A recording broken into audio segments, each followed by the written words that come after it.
আসসালামু আলাইকুম। আশা করি আমরা সবাই ভালো আছি। তোমাদেরকে ইন্টারমিডিয়েটের ফিজিক্স শুরু করলাম। আজকে হচ্ছে 4 নাম্বার ক্লাস। আসলে ইন্টারমিডিয়েটের আসল জিনিস আজকে থেকে পড়বা। আসলে যে ফিজিক্সের কী মজা সেটা আমরা আজকে থেকে বলতে পারবো। আসলে প্রথম দিকের ব্যাপারগুলো হচ্ছে তোমাকে ডেফিনেশনগুলো ক্লিয়ার না করলে তোমাদের ঝামেলা হয়ে যায়। তো আজকে তো জাস্ট অল্প কয়েকটা ডেফিনেশন, এগুলো পড়াতে বেশিক্ষণ টাইম লাগবে না। এরপর হচ্ছে আমরা আসল টপিক্সে ঢুকে যাব, বুঝার পর বুঝবো। দেখো, তোমার কোনো টেনশনই করা লাগবে না। তুমি দেখবা জাস্ট তাকাই থাকবা, দেখবো যে ওয়াও এত ইজি কেন। সো আমরা সব কিছু ইনশাল্লাহ ইজি করে দিব। আমরা আজকে থেকে থাকবো সবসময় ইজি কাজে বিজি। সেখান থেকে আমরা ফিজিক্সের সব কিছু আমরা মাথায় ঢুকাবো, তখন ফিজিক্সটাকে আসলেই মনে হবে খুব বেশি ইজি। সো তোমরা যারা জয়েন করছো তারা প্রথমে একটু জানিয়ে দাও কে কোন স্কুল থেকে জয়েন করছো। যেহেতু এখানে যারা ক্লাস করতেছে অ্যাডভান্স বেসে, অ্যাকচুয়ালি তোমরা এখন স্কুলেই পড়ো, কলেজে এখন উঠে নাই। তো কে কোন জায়গা থেকে জয়েন করছো, বাংলাদেশের কোন প্রান্ত থেকে জয়েন করছো একটু কমেন্টে জানিয়ে দাও, এবং পাড়া প্রতিবেশী সবাইকে মেনশন করে দাও। এবং ওই তোমাদের কি শেয়ার করার জন্য বারবার বলা লাগবে? শেয়ার করে দাও না। তোমাদের মুন্না ভাইয়ের কথা, শেয়ার এই care. So if you want to, কি বলে, if you want to find care you need to share. হ্যাঁ, এখানে অনেকগুলো জেভিয়া হাই স্কুল দেখা যাচ্ছে। এই স্কুলে আমিও জেভিয়া হাই স্কুলের স্টুডেন্ট।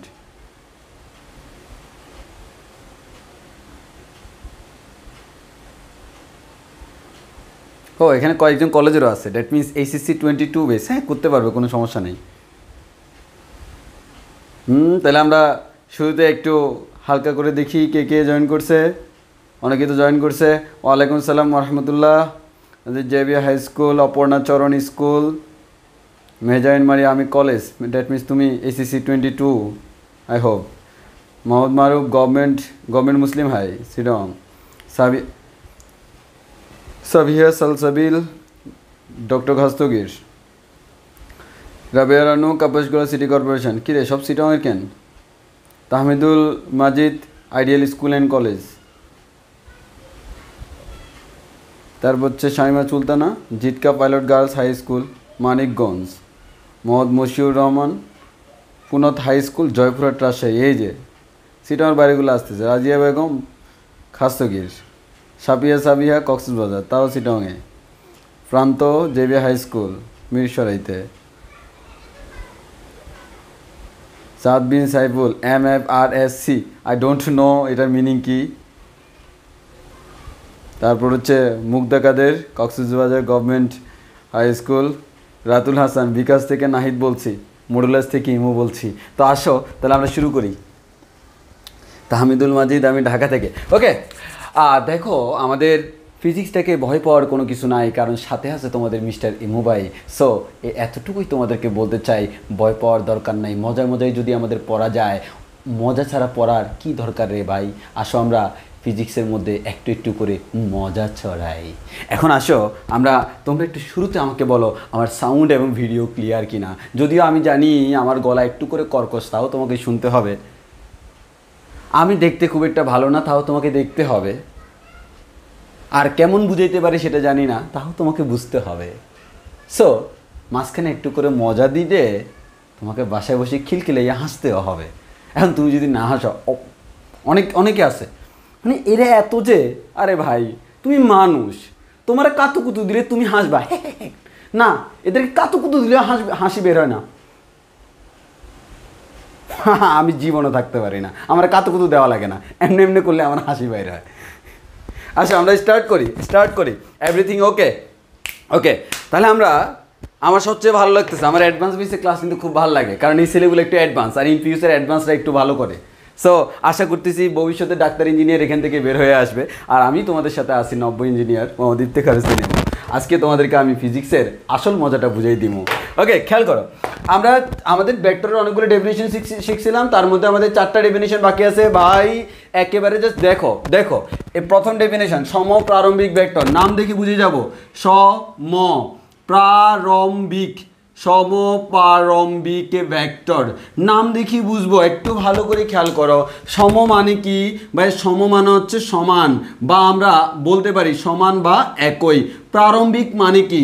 প্রারম্ভিক মানে হচ্ছে যেখান থেকে স্টার্ট করে। প্রারম্ভিক মানে হচ্ছে স্টার্ট করে, আই মিন ইংলিশে বললে better starting position. Starting position. So বুঝতেই পারতেছি সম মানে সেম স্টার্টিং পজিশন, নাম দেখে বোঝা যাচ্ছে। তাহলে স্টার্টিং পজিশন যদি সেম হয় তাকে আমরা বলি সমপ্রারম্ভিক ভেক্টর। এখন প্রশ্ন হচ্ছে ভাই একটা ভেক্টরের স্টার্টিং পজিশনটা কোথায়, একটু মনোযোগ দিয়ে খেয়াল করো। আমরা জানি কোন একটা ভেক্টর, এই ভেক্টরের ক্ষেত্রে দুইটা বিন্দু আছে, এখানে আমরা এটাকে বলি হচ্ছে আমরা শীর্ষবিন্দু। আচ্ছা দেখি বলো তো এটাকে কি বিন্দু বলে, এটাকে কি বিন্দু বলে একটু বলো তো। এটাকে আমরা বলি শীর্ষবিন্দু। অনেকে এর আগে ক্লাস করছো, দেখি আমাকে বলো এই বিন্দুটাকে কি বলে। এটাকে আমরা যদি শীর্ষবিন্দু বলি এটাকে আমরা কি বলি?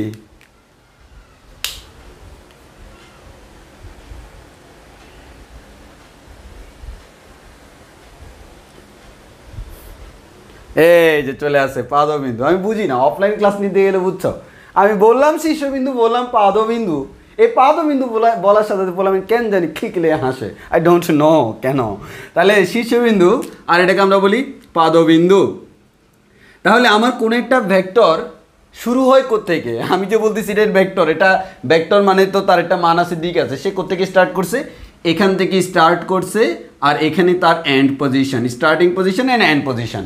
এই স্টার্টিং পজিশন যেটা সেটাকে আমরা বলি প্রারম্ভিক বিন্দু। এটাকে আমরা বলতে পারি কোন একটা ভেক্টরের কোন বিন্দু, এটাকে আমরা বলতে পারি প্রারম্ভিক বিন্দু। প্রারম্ভিক বিন্দু এটাই, অর্থাৎ এখান থেকেই কোনো একটা ভেক্টরের যাত্রা আরম্ভ হয়।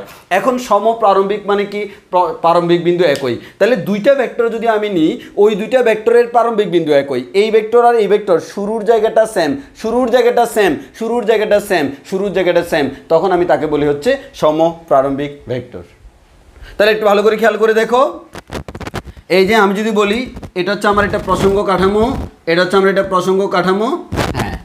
এখন এই মূল বিন্দুটাকে আমরা বলতেছি হচ্ছে মনে করো তার স্টার্টিং পজিশন বা পাদবিন্দু বা প্রারম্ভিক বিন্দু। তাহলে আমি যদি এখান থেকে একটা ভেক্টর নাম নিলাম, তাকে আমি নাম দিলাম হচ্ছে এ ভেক্টর। এখান থেকে একটা ভেক্টর নিলাম, তাকে নাম দিলাম হচ্ছে ভি ভেক্টর। এই দুইটা ভেক্টরের ক্যারেক্টার কি দেখো, এই দুইটা ভেক্টর যেমনই হোক না কেন তাদের এই যে তাদের স্টার্টিং পজিশন, এর মানে প্রারম্ভিক বিন্দু একই, প্রারম্ভিক বিন্দু একই। যেহেতু প্রারম্ভিক বিন্দু একই, অতএব এই দুইটা ভেক্টরকে আমরা বলবো সমপ্রারম্ভিক ভেক্টর। কথা ক্লিয়ার কিনা? সমপ্রারম্ভিক ভেক্টর। দেখো তোমাকে মুখস্থ করতে হবে না, মুখস্থ হয়ে যাবে, তোমাকে তো বলবে, পরীক্ষা বলবে হোয়াট ইজ সমপ্রারম্ভিক ভেক্টর, সমপ্রারম্ভিক ভেক্টর কি, what do you mean by সমপ্রারম্ভিক ভেক্টর। তো নাম দেখে বোঝা যাচ্ছে সম মানে সমান বা একই, প্রারম্ভিক মানে যেখান থেকে যাত্রা আরম্ভ করে, আর ভেক্টর মানে তো ভেক্টর। তাহলে যদি দুইটা ভেক্টর একই জায়গা থেকে যাত্রা আরম্ভ করে তাকে বলো সমপ্রারম্ভিক ভেক্টর। ক্লিয়ার কিনা বলো, ক্লিয়ার কিনা বলো। যেমন আমি যে এখন তোমাদেরকে লেকচার দিচ্ছি, এটাও জাস্ট লাইক সমপ্রারম্ভিক ভেক্টর। আমি এখান থেকে লেকচার দিচ্ছি, লেকচার এখান থেকে যাত্রা আরম্ভ করে, কোনোটা যাচ্ছে রাজশাহী, কোনোটা যাচ্ছে চিটাংয়ে, কোনোটা যাচ্ছে মনে করো তার বাসায়, কোনোটা যাচ্ছে তার বাসায়, এক একজনের বাসায় এক একটা যাচ্ছে, কিন্তু যাত্রাবিন্দু সেম। সো এদেরকে আমরা ভেক্টর চিন্তা করলে সবাই কিন্তু আমাদের সমপ্রারম্ভিক ভেক্টর। ওকে, আই হোপ সবার ক্লিয়ার। হ্যাঁ, এই যে সবার ক্লিয়ার। ওকে, এবার আসো এদিকে, একটু করে তাকাও না ভাইয়েরা, তাকাও। এই তোমরা কিন্তু আবার রাগ করিও না। গত বছর এক ঝামেলা কী হয়েছে জানো? এমনিতে তো মনে করো অফলাইনে নিতাম আগে, গত বছর থেকে তো আমাদের করোনার জন্য অনলাইনে নিতে হচ্ছে। কী রে বাবা, এখন আমার একটা মনে করো দোষ আছে। দোষ মানে হচ্ছে কি, মনে করো হচ্ছে মানুষ এগুলো কী বলে, এগুলো কী দোষ বলে, মুদ্রা দোষ। আমি কিছুক্ষণ পরে বলি, হ্যাঁ শুনো ভাইয়া, কিরে ভাই, কিছুক্ষণ পরে দেখি আপুরা রাগ করে ফেলছে। তারা বলে, ভাইয়া আপনি শুধু ছেলেদেরকে বলেন কেন, আমরা কি বুঝবো না? এখানে ভাইয়ার মধ্যে আপুরা নিহিত আছে। So don't be panicked. তাহলে শুনো ভাইয়ারা, নিহিত আছে আপুরা। এদিকে দেখো, এবার হচ্ছে মুক্ত ভেক্টর। মুক্ত ভেক্টর মানে কি? স্বাধীন ভেক্টর। মুক্ত ভেক্টর মানে কি? আমাদের স্বাধীন ভেক্টরের মতো। নর্মালি আমরা স্বাধীন ভেক্টরটা যেটা, ওইটাকে আমরা আলাদা করে মুক্ত ভেক্টরও বলতে পারি। তবে সাধারণত আমাদের আব্দুল হালিম স্যারের বইতে মুক্ত ভেক্টরটাকে আলাদা করে দেওয়া আছে। সেই মুক্ত ভেক্টর যদি কখনো চিন্তা করা হয় তখন আমরা এভাবে বলতে পারি, সেটা হচ্ছে মনে করো আমাদের এটা হচ্ছে একটা ভেক্টর, এটা স্বাধীন ভেক্টরও বলা যায়, তুমি এভাবে বলতে পারো স্বাধীন ভেক্টরের আরেকটা নাম হচ্ছে আমাদের মুক্ত ভেক্টর। তো এই ভেক্টরটা দেখো, এটা ভেক্টর। এখন যদি আমি তার মান এবং দিক ঠিক রেখে তাকে এখানে শিফট করি, কোনো সমস্যা আছে কি নাই? অবশ্যই নাই। তাহলে যদি আমার সমস্যা না থাকে তাহলে এই ভেক্টরটাকে আমরা বলবো মুক্ত ভেক্টর বা স্বাধীন ভেক্টর, অর্থাৎ যে ভেক্টরটাকে আমরা ইচ্ছা মতো শিফট করতে পারবো, আমি ইচ্ছা মতো শিফট করতে পারবো। কারণ আমরা বলছিলাম ভেক্টরের দুইটা প্রপার্টি আছে, একটা হচ্ছে মান আর একটা হচ্ছে দিক, একটা হচ্ছে মান আর একটা হচ্ছে দিক। তুমি যদি ভেক্টরের মান এবং দিক পরিবর্তন না করো তাহলে তার কোনো পরিবর্তন হবে না। আমি এখান থেকে এখানে আনলাম, তার মানেরও পরিবর্তন করলাম না, দিকেরও পরিবর্তন করলাম না, তাহলে এই ভেক্টরটাকে আমরা বলতেছি আমাদের মুক্ত ভেক্টর। কিন্তু আমি যদি বলে দিতাম এই ভেক্টরের এই বিন্দুটা হচ্ছে 3,4, এবার কি তুমি 3,4 ছাড়া অন্য কোনো জায়গায় এটাকে নিতে পারবা না? কারণ হচ্ছে এই ভেক্টরটা এমন একটা ভেক্টর যেটাকে অবভিয়াসলি 3,4 থেকে স্টার্ট করতে হবে। অতএব এই ধরনের যারা ফিক্সড বলেই দিছি এখানে, তাদের জন্য আমরা এরকম করতে পারবো না। যাদের ক্ষেত্রে ফিক্সড না তাদেরকে আমরা বলতেছি মুক্ত বা স্বাধীন ভেক্টর। আই হোপ তোমাদের এই ব্যাপারটাও ক্লিয়ার। ওকে, দেন এবার আসো তোমাদেরকে দুইটা স্পেশাল ভেক্টর শেখাবো। একটা হচ্ছে পোলার ভেক্টর, অক্ষীয় ভেক্টর, এই দুইটা ইসাক স্যারের বইতে দেওয়া আছে এবং এটার জন্য তোমার এক্সট্রা কিছু জিনিস জানতে হবে যেটা অ্যাকচুয়ালি আমরা ফিজিক্সে জানবো হচ্ছে আস্তে আস্তে। যেমন এখানে আমরা এখন অনেকগুলো কথাবার্তা বলবো সংক্ষেপে, সেই কথাবার্তাগুলোর ওভারঅল যে ডিসকাশনটা আমরা জানবো হচ্ছে কোথায়, আমাদের 3 নম্বর অধ্যায় 4 নম্বর অধ্যায়। আমরা তো এখন 2 নম্বর অধ্যায়ে আছি, 3 আর 4-এর মধ্যে এগুলো ওভারঅল ডিসকাশন অ্যান্ড প্রিকাশন আছে। তো আমাদের এখানে যে কাজটা করবো আমরা সংক্ষেপে জাস্ট তোমাদের একটু মাথায় ঢুকাই দিব, হ্যাঁ, হালকা করে মাথায় ঢুকাই দিব। তবে এগুলো এই অধ্যায়ের কনসেপ্ট না, কিন্তু এই দুইটার ডেফিনেশন পড়তে হলে এটা তোমাকে জানতে হবে। আসো আমি সেই ব্যাপারটা তোমাদের ক্লিয়ার করে দিই, একটু এদিকে খেয়াল করো। নাম হচ্ছে পোলার ভেক্টর আর অক্ষীয় ভেক্টর। আর এখানে আবার দেখো, তোমরা আবার রাগ করিও না, পোলাররা বলবে যে ভাইয়া হ্যাঁ পোলার ভেক্টর, মাইয়ারা বলবে যে ভাইয়া দেখছেন ফিজিক্সও আমাদের সাথে পাইচারি করে, তারা পোলার ভেক্টর রাখছে, মাইয়ার ভেক্টর কেন রাখে নাই? জাস্ট কিডিং, আবার গায়ে নিও না। আচ্ছা এদিকে খেয়াল করি, এবার এদিকে খেয়াল করে আমরা এগুলো মুছে দিই। এই দুইটা ভেক্টর আমরা এখন পড়বো, তার জন্য আমাদের স্টার্টিংয়ে কিছু জিনিস জানতে হবে। আসো আমি এগুলো একটু মুছে ফেলি।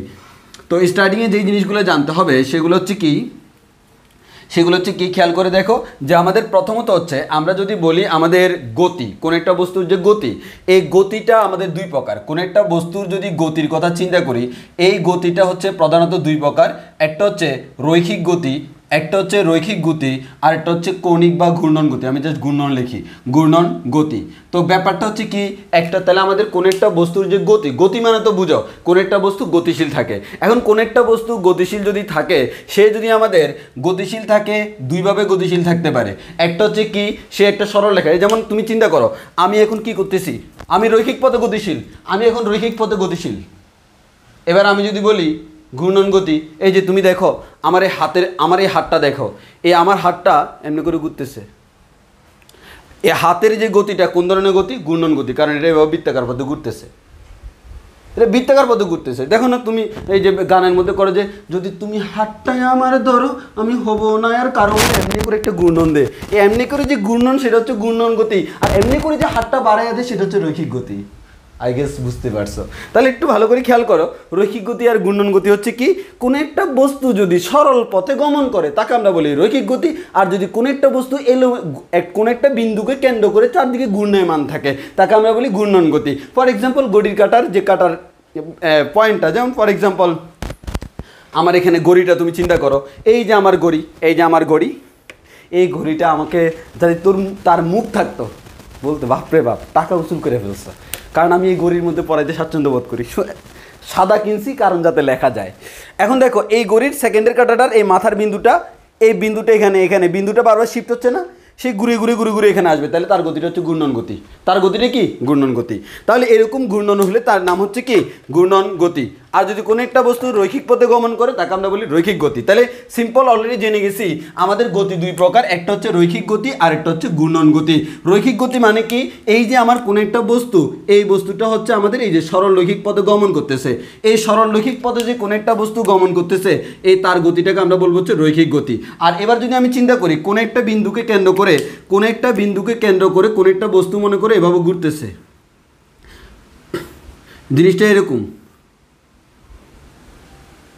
এই যে এভাবে ঘুরতেছে, তাহলে এভাবে যদি ঘুরে মানে হচ্ছে তুমি রশি বেঁধে কোনো একটা বস্তুকে এভাবে ঘুরাচ্ছ, তাকে আমি দেখাচ্ছি এই যে এখান থেকে এই যে রশি বেঁধে তুমি তাকে ঘুরাচ্ছ, এই রশি বেঁধে তাকে ঘুরালে সে এভাবে ঘুরতে আসে, তাহলে এই গতিটাকে আমরা বলবো হচ্ছে তার ঘূর্ণন গতি। তাহলে আশা করি তুমি আই হোপ তুমি বুঝতে পারছো রৈখিক গতি কি, ঘূর্ণন গতি কি। এবার একটু ভালো করে খেয়াল করো, তোমরা 9-10-এ শুধুমাত্র পড়ে আসছো রৈখিক গতি, ঘূর্ণন গতি পড়ো নাই। রৈখিক গতি যখন তুমি পড়ছিলা রৈখিক গতির বেসিক নিউটনের জন্য তোমরা পড়ছিলা, রৈখিক গতির বেসিকের জন্য তোমাকে সরণ পড়া লাগছে, তোমাকে বেগ পড়া লাগছে, তোমাকে ত্বরণ পড়া লাগছে, তোমাকে বল পড়া লাগছে, তোমাকে ভরবেগ পড়া লাগছে। গতিবিদ্যায় নিশ্চয়ই তোমরা এই টার্মগুলো ইউজ করছো। অবভিয়াসলি সরণ, বেগ, ত্বরণ, ভরবেগ, বল এই টার্মগুলো তোমরা অবশ্যই গতিবিদ্যায় ইউজ করছো। এবং তুমি খেয়াল করে দেখিও তোমাদের গতিবিদ্যায় 9, 10 যতটুকু পড়ছো সেখানে সবগুলো ছিল বস্তু সরলরৈখিক পথে গতিশীল। গাড়িটা হুরুস করে চলে যাচ্ছে, প্লেনটা এমনি করে উড়ে যাচ্ছে, বস্তুটা ওইভাবে লাফ দিয়ে চলে যাচ্ছে। যতগুলো চিন্তা করো সবগুলো সরলরৈখিক ছিল। তাহলে সেক্ষেত্রে তোমার এই ধরনের টার্মগুলো ছিল। এবার যদি কোনো একটা বস্তু কোনো একটা বিন্দুকে কেন্দ্র করে ঘুরে, আই রিপিট এগেইন, কোনো একটা বস্তু যদি কোনো একটা বিন্দুকে কেন্দ্র করে বৃত্তাকার পথে ঘুরে, দুর্বৃত্ত হয় না কেন? দেখছো বৃত্ত আঁকতে গেছে, হয়ে গেছে দুর্বৃত্ত। দূর আমার হাতের এই অবস্থায় কেন? বৃত্ত আঁকবো, কেমনটা লাগে বলো তো? আচ্ছা সমস্যা নেই, না লাস্টবারের মতো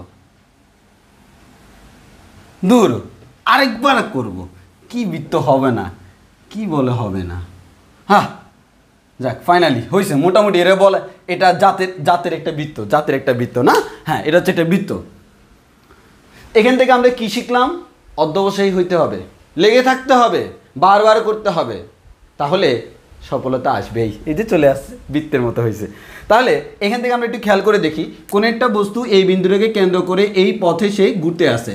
তাহলে এই যে এই পথে ঘুরে এই বস্তুর গতিটাকে আমরা বলবো ঘূর্ণন গতি। খুব মনোযোগ দিয়ে খেয়াল করো, আমি এই বস্তুর গতিকে আমরা বলবো ঘূর্ণন গতি। এবার মনে করো এই বস্তুটা এখান থেকে আমার এখানে চলে গেল। সে যদি আমার এখান থেকে এখানে চলে যায়, সে আগে ছিল এই অবস্থানে, এখন আছে বি অবস্থানে, তাহলে সে এ থেকে বিতে চলে গেল। সে যদি এ থেকে বিতে চলে যায়, তাহলে সে মাঝখানে একটা কি উৎপন্ন করছে? কোণ উৎপন্ন করছে থিটা। তোমরা যেরকম বলো কোন একটা বস্তু এরকম কোন একটা বস্তু এ পজিশন ছিল, এ পজিশন থেকে সে বি পজিশনে চলে গেল, এ পজিশন থেকে বি পজিশনে চলে গেল, তাহলে আমরা বলতে পারি এ থেকে যদি বিতে চলে যায়, এই মাঝখানের এই অংশটা হচ্ছে তার সরণ এস দ্বারা প্রকাশ করি। এখন যদি ঘূর্ণন গতির ক্ষেত্রে কখনো আমার এভাবে সরণ হিসেব করে না, সরণটা হিসেব করা হচ্ছে তা সে কত ডিগ্রি কোণে ঘুরে গেল, কারণ সে তো বৃত্তাকার পথেই ঘুরবে, কত ডিগ্রি কোণে ঘুরে গেল, এই থিটাটাকে আমরা বলি হচ্ছে কৌণিক সরণ। তাহলে সিম্পল কথা হচ্ছে রৈখিক গতির ক্ষেত্রে যাকে আমি সরণ বলতাম তার কম্পারেটিভলি সেম মিনিং হচ্ছে আমাদের থিটা, যাকে আমরা বলি কৌণিক সরণ। তাহলে অবভিয়াসলি আমরা জেনে গেছি রৈখিক গতির ক্ষেত্রে বস্তু যে দূরত্ব অতিক্রম করে তাকে আমরা বলি সরণ, আর কৌণিক গতির ক্ষেত্রে বস্তু যে কৌণিক দূরত্ব অতিক্রম করে, কৌণিক দূরত্ব মানে হচ্ছে একটা ডিগ্রি অ্যাঙ্গেল, তাহলে যে কৌণিক দূরত্ব অতিক্রম করতেছে তাকে আমরা বলতেছি কৌণিক সরণ। তাহলে সিম্পলি দেখো রৈখিক গতির ক্ষেত্রে আমি যাকে বলছিলাম সরণ এস দ্বারা প্রকাশ করছিলাম, কৌণিক গতির ক্ষেত্রে তাকে আমরা কৌণিক বা ঘূর্ণন গতির ক্ষেত্রে তাকে আমি নাম দিচ্ছি হচ্ছে কৌণিক সরণ, আর এটাকে প্রকাশ করা হয় থিটা দ্বারা। এবার আমরা নিশ্চয়ই এটা জানি সময়ের সাথে সাথে সরণের যে পরিবর্তন, এটাকে আমরা বলি হচ্ছে বেগ। এটা কোন ধরনের সরণ রে বাপ? এটা হচ্ছে অবশ্যই রৈখিক সরণ। এবার একটু ভালো করে খেয়াল করো, সময়ের সাথে সাথে কৌণিক সরণের পরিবর্তন, এটা দ্বারা বোঝায় হচ্ছে সময়ের সাথে সাথে সরণের মান হচ্ছে রৈখিক সরণের পরিবর্তন, এটা দ্বারা বোঝায় সময়ের সাথে সাথে কৌণিক সরণের পরিবর্তন, এটাকে আমরা বলতাম হচ্ছে বেগ, এটাকে বলবো হচ্ছে কৌণিক বেগ। মানে হুবহু সেম। আমরা জানি সময়ের সাথে সরণের পরিবর্তনকে বলি আমরা বেগ। যখন রৈখিক পথে তখন আমরা তাকে বলি রৈখিক বেগ বা বেগ বলতে আমরা রৈখিক বেগকে বুঝি, আর যদি সময়ের সাথে সাথে কৌণিক সরণের পরিবর্তন হয় তখন আমরা তাকে বলি হচ্ছে কৌণিক বেগ। তাহলে রৈখিক গতিতে আমরা সাধারণত যাকে বেগ দ্বারা নামকরণ করি, কৌণিক গতির ক্ষেত্রে তাকে ওমেগা দ্বারা নামকরণ করা হয়। ইভেন এটা একটা সূত্র তোমরা আজকে জেনে গেছো, এগুলো কিন্তু 3 নম্বর অধ্যায়ে পাবা। দেখো 3 নম্বর অধ্যায়ের সূত্র তুমি এখানে পেয়ে গেছো, v equals to s by t যে বলতা তাকে কৌণিক গতির ক্ষেত্রে omega equals to theta by t দ্বারা লেখা যায়। এবার আমরা জানি রৈখিক গতির ক্ষেত্রে কোন একটা বস্তুর সময়ের সাথে সাথে বেগের পরিবর্তনটাকে আমরা বলি হচ্ছে ত্বরণ। তাহলে তোমরা আমাকে বলো এটাকে যদি আমি ত্বরণ বলি, তোমরাই দেখি কমেন্টে বলো সময়ের সাথে সাথে বেগ না বলে যদি বলি কৌণিক বেগের পরিবর্তন, তাকে কি বলা উচিত? তোমরাই বলো কি বলা উচিত? সময়ের সাথে সাথে সময়ের যে বেগের যে পরিবর্তন তাকে আমরা বলি হচ্ছে ত্বরণ। তাহলে ঘূর্ণন গতির ক্ষেত্রে সময়ের সাথে সাথে কৌণিক বেগের পরিবর্তন তাকে আমরা কি নামে ডাকিব? তাহারে তোমরা একটু কমেন্টে বলো না আমারে কি নামে ডাকিব? অবভিয়াসলি তাকে আমরা বলবো কৌণিক ত্বরণ। তাহলে আমরা এটাকে বলতাম হচ্ছে ত্বরণ মানে হচ্ছে রৈখিক ত্বরণ, আর এটাকে আমরা বলবো হচ্ছে কৌণিক ত্বরণ, যাকে সাধারণত প্রকাশ করা হয় আলফা দ্বারা। কি দ্বারা প্রকাশ করা হয়? আলফা দ্বারা। তাহলে আমরা অবভিয়াসলি বুঝলাম হচ্ছে এই যে যাকে আমরা এখানে ত্বরণ বলি তাকে আমরা এখানে কৌণিক ত্বরণ আলফা বলি। তাহলে এতটুকু জানলে মোর দেন এনাফ, এতটুকু জানলে মোর দেন এনাফ, মোর দেন এনাফ, মোর দেন এনাফ, মোর দেন এনাফ। এবার আসো, তাহলে আমরা একটা কথা বলবো, ইভেন তোমাদেরকে আজকে একটা ট্রিক শিখাই দিই, এখনই শিখাই দিই ইন্টারমিডিয়েটের জন্য। দেখো, সেটা হচ্ছে কি, রৈখিকের ক্ষেত্রে তুমি যেসব জায়গায় এই ধরনের টার্মগুলো পাবা, কৌণিকের ক্ষেত্রে খালি ইন্টারচেঞ্জ করে দিলে হয়ে যাবে। ভাই ব্যাপারটা কেমন 9-10-এ তোমরা যেভাবে পড়ছিলা, যেমন ফর এক্সাম্পল আমি একটা কথা বলি, আমি এদিকে একটু মুছে দিই, কি বলো, এদিকে একটু মুছে দিই, তোমাদেরকে জাস্ট দেখাই, মানে একটা ইমাজিন কর ভাই, ফিজিক্স কঠিন না, সোজা। দেখো কিভাবে আমরা যেরকম বলি V equals to U plus A T, বলতা না তোমরা ক্লাস 9-10-এ? বলতা তো। ইন্টারমিডিয়েটে উঠে এটাকে বলবা V equals to V naught plus A T. অনেকে এটা নিয়ে কনফিউজড হয়ে যায়, মানে হচ্ছে তোমরা এটাকে কি বলতো, আদিবেগ। সাধারণত ইন্টারমিডিয়েটের বইগুলোতে আদিবেগকে বি নট দ্বারা প্রকাশ করা হয়। বি মানে হচ্ছে শেষ বেগ, বি নট মানে হচ্ছে আদিবেগ। এই জিরোটা মিন করো when time is zero, then the value of velocity is V naught. So initial velocity হচ্ছে আমাদের ভি নট দ্বারা প্রকাশ করা হয় আদিবেগ। এখন দেখো এটা কার ফর্মুলা, দেখো তুমি যেখানে দেখতেছো ব্যাগ আছে, ত্বরণ আছে, ব্যাগ এবং ত্বরণ কোথায় আছে? রৈখিক গতিতে আছে। দ্যাট মিনস এটা হচ্ছে রৈখিকের ফর্মুলা। আমি যদি কৌণিকে যাই কিভাবে হবে দেখো, বিটা হয়ে যাবে, যেটাকে আমরা বলতাম ব্যাগ সেটা হয়ে যাবে কৌণিক ব্যাগ, যেটাকে আমরা বলতাম আদি ব্যাগ সেটা হয়ে যাবে আদি কৌণিক ব্যাগ, যেটাকে আমরা বলতাম ত্বরণ সেটা হয়ে যাবে কৌণিক ত্বরণ। সময় তো সময়, সব জায়গায় সেম। বস্তু এমনি গুরুক আর এমনি গুরুক, সময় তো সেমই, সময় তো যাবে। নাকি তুমি যখন বলবা তুমি হাতটা শুধু ধরো আমি হবো না আর কারো, এভাবে করলে কি তোমার চেঞ্জ হয়ে যাবে নাকি সময়টা? সময় সব ক্ষেত্রে সেম। তাহলে আমরা বলতে পারি হচ্ছে সময়টা সময়ের মতো করে থেকে গেল, প্লাস প্লাসের মতো থেকে গেল, ইকুয়াল ইকুয়ালের মতো থেকে গেল। Guys, this is another formula of angular velocity, আমাদের অ্যাঙ্গুলার মোশন। অ্যাঙ্গুলার মোশনের জন্য এটা ফর্মুলা তোমরা থার্ড অধ্যায়ে পড়বা। এখন জাস্ট তোমাকে একটু করে দিলাম। অনেকে এটাকে নতুন করে শিখে, কি দরকার রে ভাই নতুন করে শিখার? পুরাতন জিনিসকে একটু মডিফাই করে আমরা নতুন জিনিস বানাই ফেললাম। দেখো সূত্র বানাই ফেলছি। এবার তোমরা বলো, তোমরা কি পারবা না? দেখো তোমাদের বইতে আছে এস ইকুয়ালস টু ইউটির জায়গায় আমরা লিখতেছি V naught T plus half A T square. এবার কি আমরা লিখতে পারবো না? এস মানে হচ্ছে সরণ, তাহলে তার জায়গায় বসবে কৌণিক সরণ। বি নট মানে হচ্ছে তোমার আদি ব্যাগ, তাহলে বসবে আদি কৌণিক ব্যাগ। এ মানে হচ্ছে ত্বরণ, এখানে বসবে আমাদের কৌণিক ত্বরণ। আর বাকিগুলো আগের মতো, এই ইকুয়াল ইকুয়ালের জায়গায় রয়ে গেল, টাইমের জায়গায় রয়ে গেল, প্লাস প্লাসের জায়গায় রয়ে গেল, হাফের জায়গায় রয়ে গেল, টি এর জায়গায় রয়ে গেল। নতুন সূত্র, এটা হচ্ছে আমরা গতিবিদ্যায় পাবো। এই পারবো না? এভাবে কি আরো গতিবিদ্যার ফর্মুলা বানানো যায় কি যায় না? তাহলে রৈখিক গতির ক্ষেত্রে যা যা পড়ছো কৌণিক গতির ক্ষেত্রে সেম ভাবে আসবে। সো এখন তো তোমরা আর ওই অধ্যায়টা পড়তেছো না, এখন জাস্ট আপাতত জেনে রাখলাম। তাহলে একটুকু আমরা বুঝছি তো রৈখিক গতির ক্ষেত্রে ব্যাপারগুলো যেমন কৌণিক গতির ক্ষেত্রেও মোটামুটি তেমন। রৈখিক গতি আমার ফিজিক্সের একটা কনসেপ্ট, কৌণিক গতি আমার ফিজিক্সের একটা কনসেপ্ট, আমরা ইলাবোরেটলি আলোচনা করব। আপাতত মাথায় রাখবো রৈখিক গতির ক্ষেত্রে আলাদা টার্ম আছে, কৌণিক গতির ক্ষেত্রে আলাদা টার্ম আছে। রৈখিক গতির ক্ষেত্রে টার্মগুলোর মধ্যে স্কেলার ভেক্টর আছে, কৌণিক গতির ক্ষেত্রে টার্মগুলোর মধ্যে স্কেলার ভেক্টর আছে। এবার একটু ভালো করে খেয়াল করো, একইভাবে রৈখিক গতির ক্ষেত্রে আমরা যাকে বলি ভরবেগ, কৌণিক গতির ক্ষেত্রে তাকে বলা হয় কৌণিক ভরবেগ, এবং ভরবেগকে আমরা প্রকাশ করি ফি দ্বারা, কৌণিক ভরবেগকে প্রকাশ করা হয় এল দ্বারা। এখন এটা মুখস্থ না করলেও সমস্যা নেই, মুখস্থ করারও দরকার নেই, অটোমেটিক পরে মুখস্থ হয়ে যাবে 3 নম্বর আর 4 নম্বর অধ্যায়ে। রৈখিক গতির ক্ষেত্রে যাকে আমরা বলি বল, কৌণিক গতির ক্ষেত্রে তাকে কখনো বলে না বল, তাকে বলা হয় টর্ক।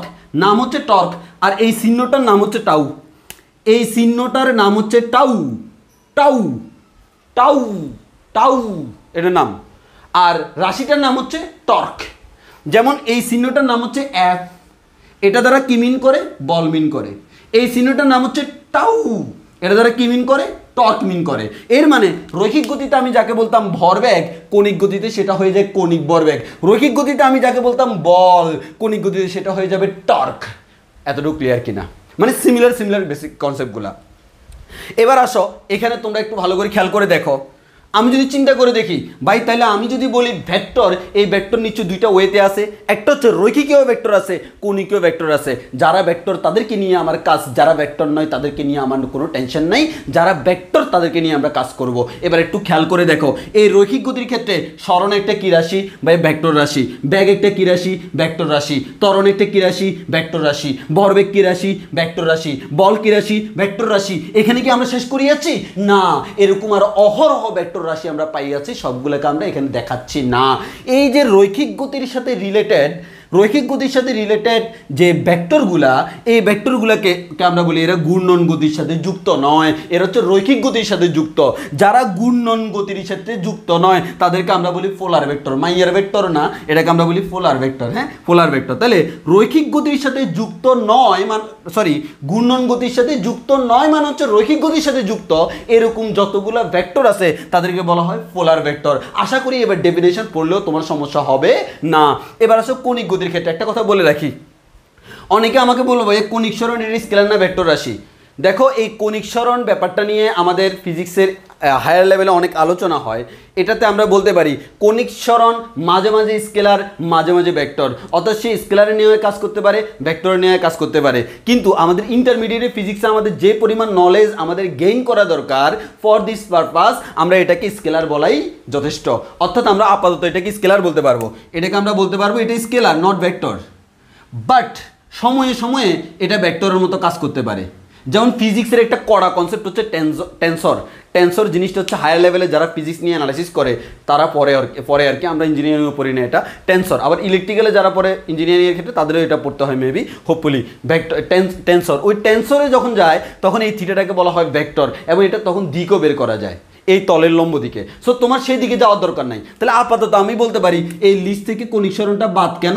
কারণ আমরা বলতেছি কৌণিক সরণ আমাদের ইন্টারমিডিয়েট সিলেবাস অনুযায়ী সেটা ভেক্টর নয়, সেটা ভেক্টর না, স্কেলার। তাহলে যারা ভেক্টর তাদেরকে চিন্তা করব। তাহলে ঘূর্ণন গতির সাথে রিলেটেড যারা ভেক্টর তারা হচ্ছে এরা, কৌণিক বেগ ভেক্টর, কৌণিক ত্বরণ ভেক্টর, কৌণিক ভরবেগ ভেক্টর, টর্ক ভেক্টর। এই ভেক্টরগুলোকে আমরা বলি হচ্ছে ঘূর্ণন গতির সাথে যুক্ত। আর যে সকল ভেক্টর ঘূর্ণন গতির সাথে যুক্ত তাদেরকে আমরা বলি অক্ষীয় ভেক্টর। এবার পরীক্ষায় তোমরা খুব ইজিলি লিখে দিয়ে আসবা, যে সকল ভেক্টর ঘূর্ণন গতির সাথে যুক্ত তাদেরকে বলা হয় অক্ষীয় ভেক্টর। ফর এক্সাম্পল, এটা এটা এটা এটা এটা বলতে পারে নিচের কোনটি অক্ষীয় ভেক্টর, নিচের কোনটি অক্ষীয় ভেক্টর, নিচের কোনটি পোলার ভেক্টর, এভাবে প্রশ্ন করতে পারে। সো আশা করি আই হোপ তোমাদের আর প্রবলেম হবে না, কারণ তোমরা অলরেডি অনেকগুলা এক্সাম্পলও জানো। তোমাকে যদি বলা হয় অক্ষীয় ভেক্টরের এক্সাম্পল দাও, ডাইরেক্ট দিয়ে দিবা কৌণিক বেগ, কৌণিক ত্বরণ, কৌণিক ভরবেগ, টর্ক, এতটুকু এনাফ, আরও পাবা সামনে, আপাতত দরকার নেই।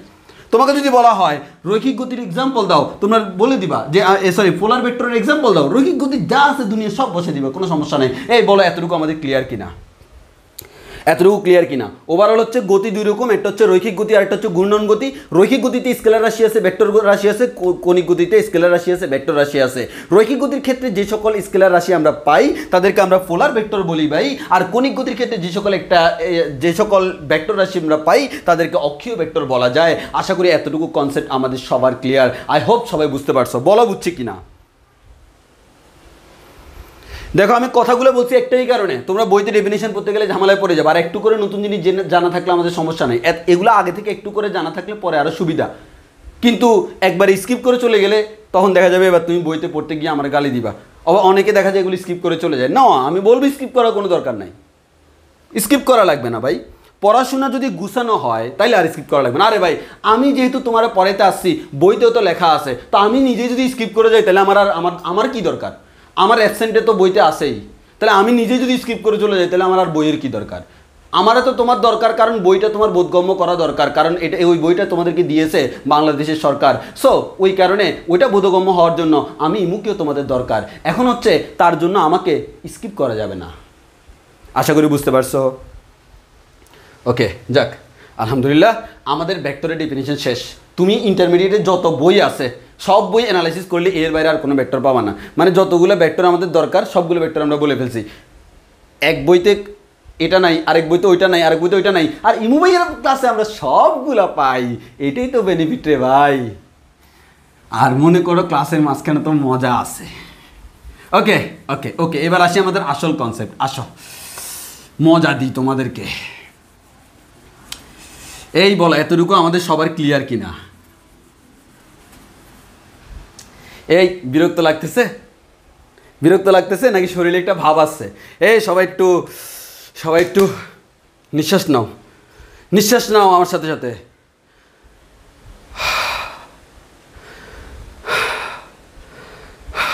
কারো যদি প্রয়োজন হয় এভাবে কোমরে হাত দিয়া এমনি এমনি করে কিছুক্ষণ তুমি কোমর নাড়ায় নিতে পারো, মানে শরীরটাকে একটু যে কি বলে আলসি ভাবগুলো দূর করার জন্য। হ্যাঁ, একটা ভাব আছে না? ওকে, ভাব আছে। আসো। হ্যাঁ, আমাদের বুঝছো, মানুষ বলতো কী রে, বলে যে বায়োলজি বুঝলাম মজার সাবজেক্ট, কারণ সেখানে এটা পড়ানো হয়, ওইটা পড়ানো হয়, ইভেন উদ্ভিদের প্রজনন পর্যন্ত পড়ানো হয়, নিশ্চয়ই অনেক মজা। বললাম ফিজিক্সে তো খালি ইকুয়েশন, ম্যাথের মধ্যে ইকুয়েশন। বলি এই মজা তোমরা তো বুঝবা না, এই মজা কোথায় আছে সেটা আমরা জানি। সো মজা আছে, বের করে নিতে হয়।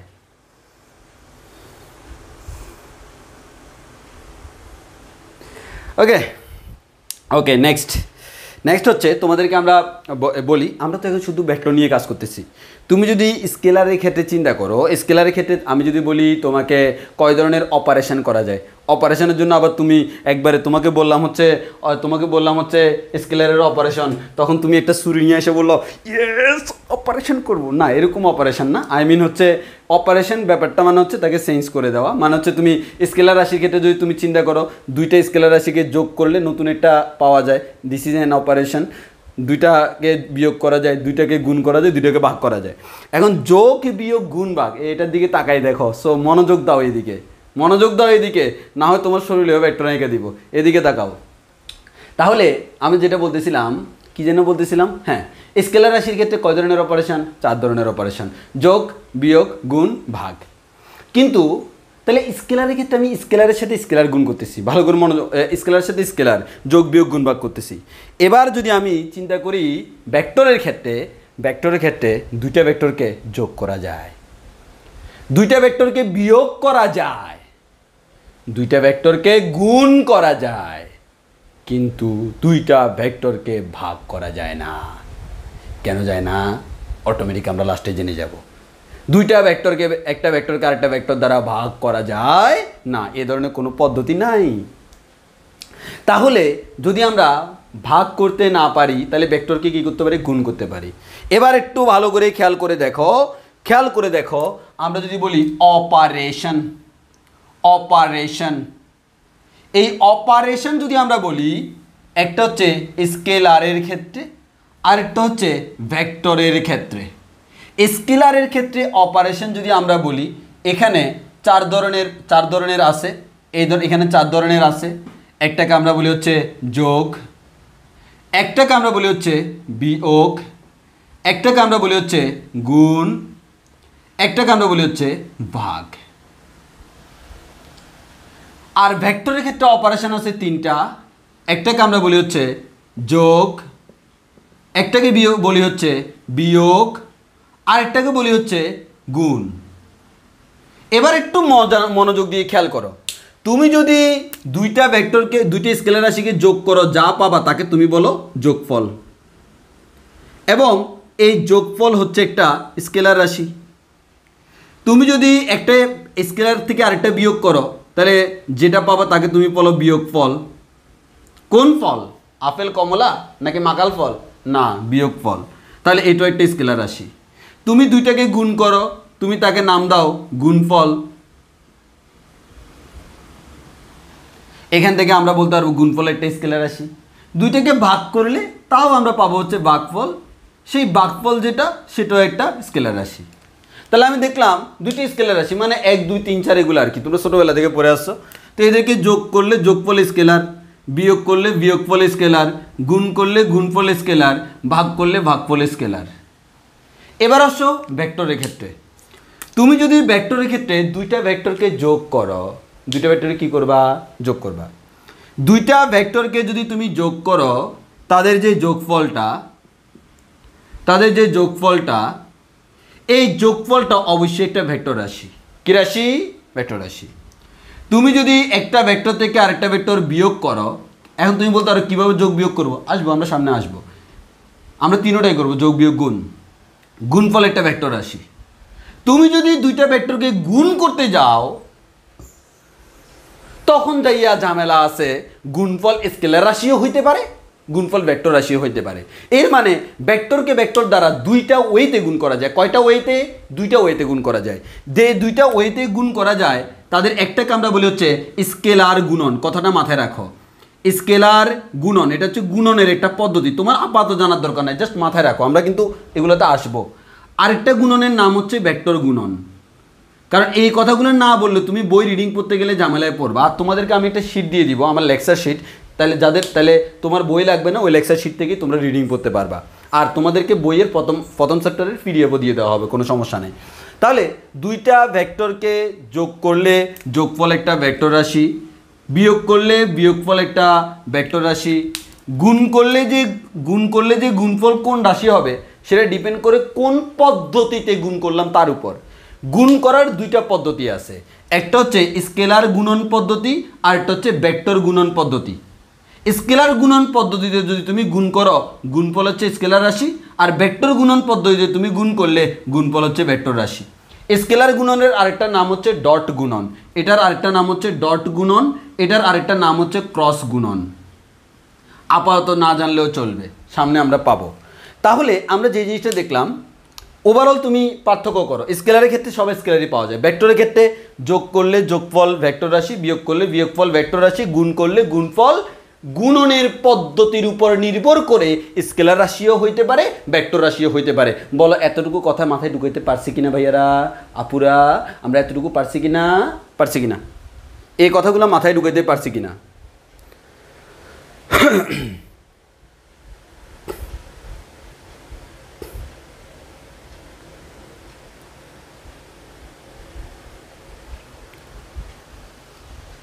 এই মাথায় ঢুকাইতে পারছি কিনা? তাহলে আবার বলতেছি, মেন কথা হচ্ছে ভেক্টরের ক্ষেত্রে দুইটা ভেক্টরকে যোগ বিয়োগ গুণ করা যায়। যোগ করলে যোগফল একটা ভেক্টর রাশি, বিয়োগ করলে বিয়োগফল একটা ভেক্টর রাশি, গুণ করলে গুণফল স্কেলারও হইতে পারে, ভেক্টর হইতে পারে। সেটা হচ্ছে গুণনের পদ্ধতির উপর ডিপেন্ড করে। দুই ধরনের গুণনের পদ্ধতি আছে, একটা হচ্ছে ডট স্কেলার গুণন বা ডট গুণন, আর একটা হচ্ছে ভেক্টর গুণন বা ক্রস গুণন। স্কেলার গুণন পদ্ধতিতে গুণ করলে গুণফল হবে একটা স্কেলার রাশি, ভেক্টর গুণন পদ্ধতিতে গুণ করলে গুণফল হবে একটা ভেক্টর রাশি। আই হোপ এতটুকু কথা তোমাদের মাথায় ঢুকছে।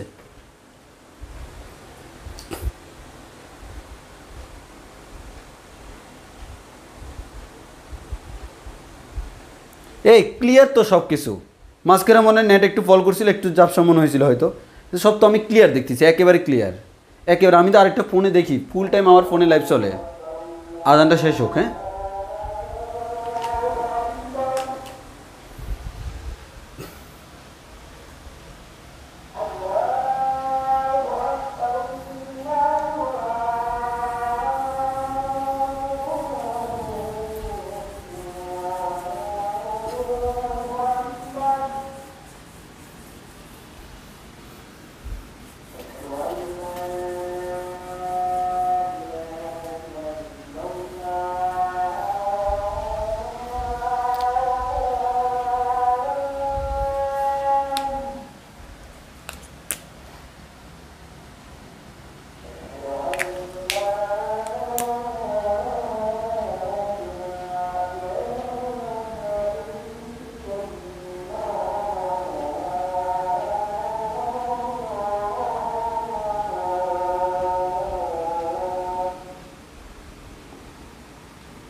তোমরা একটু লিখিও।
আচ্ছা, তো আমরা একটু খেয়াল করি,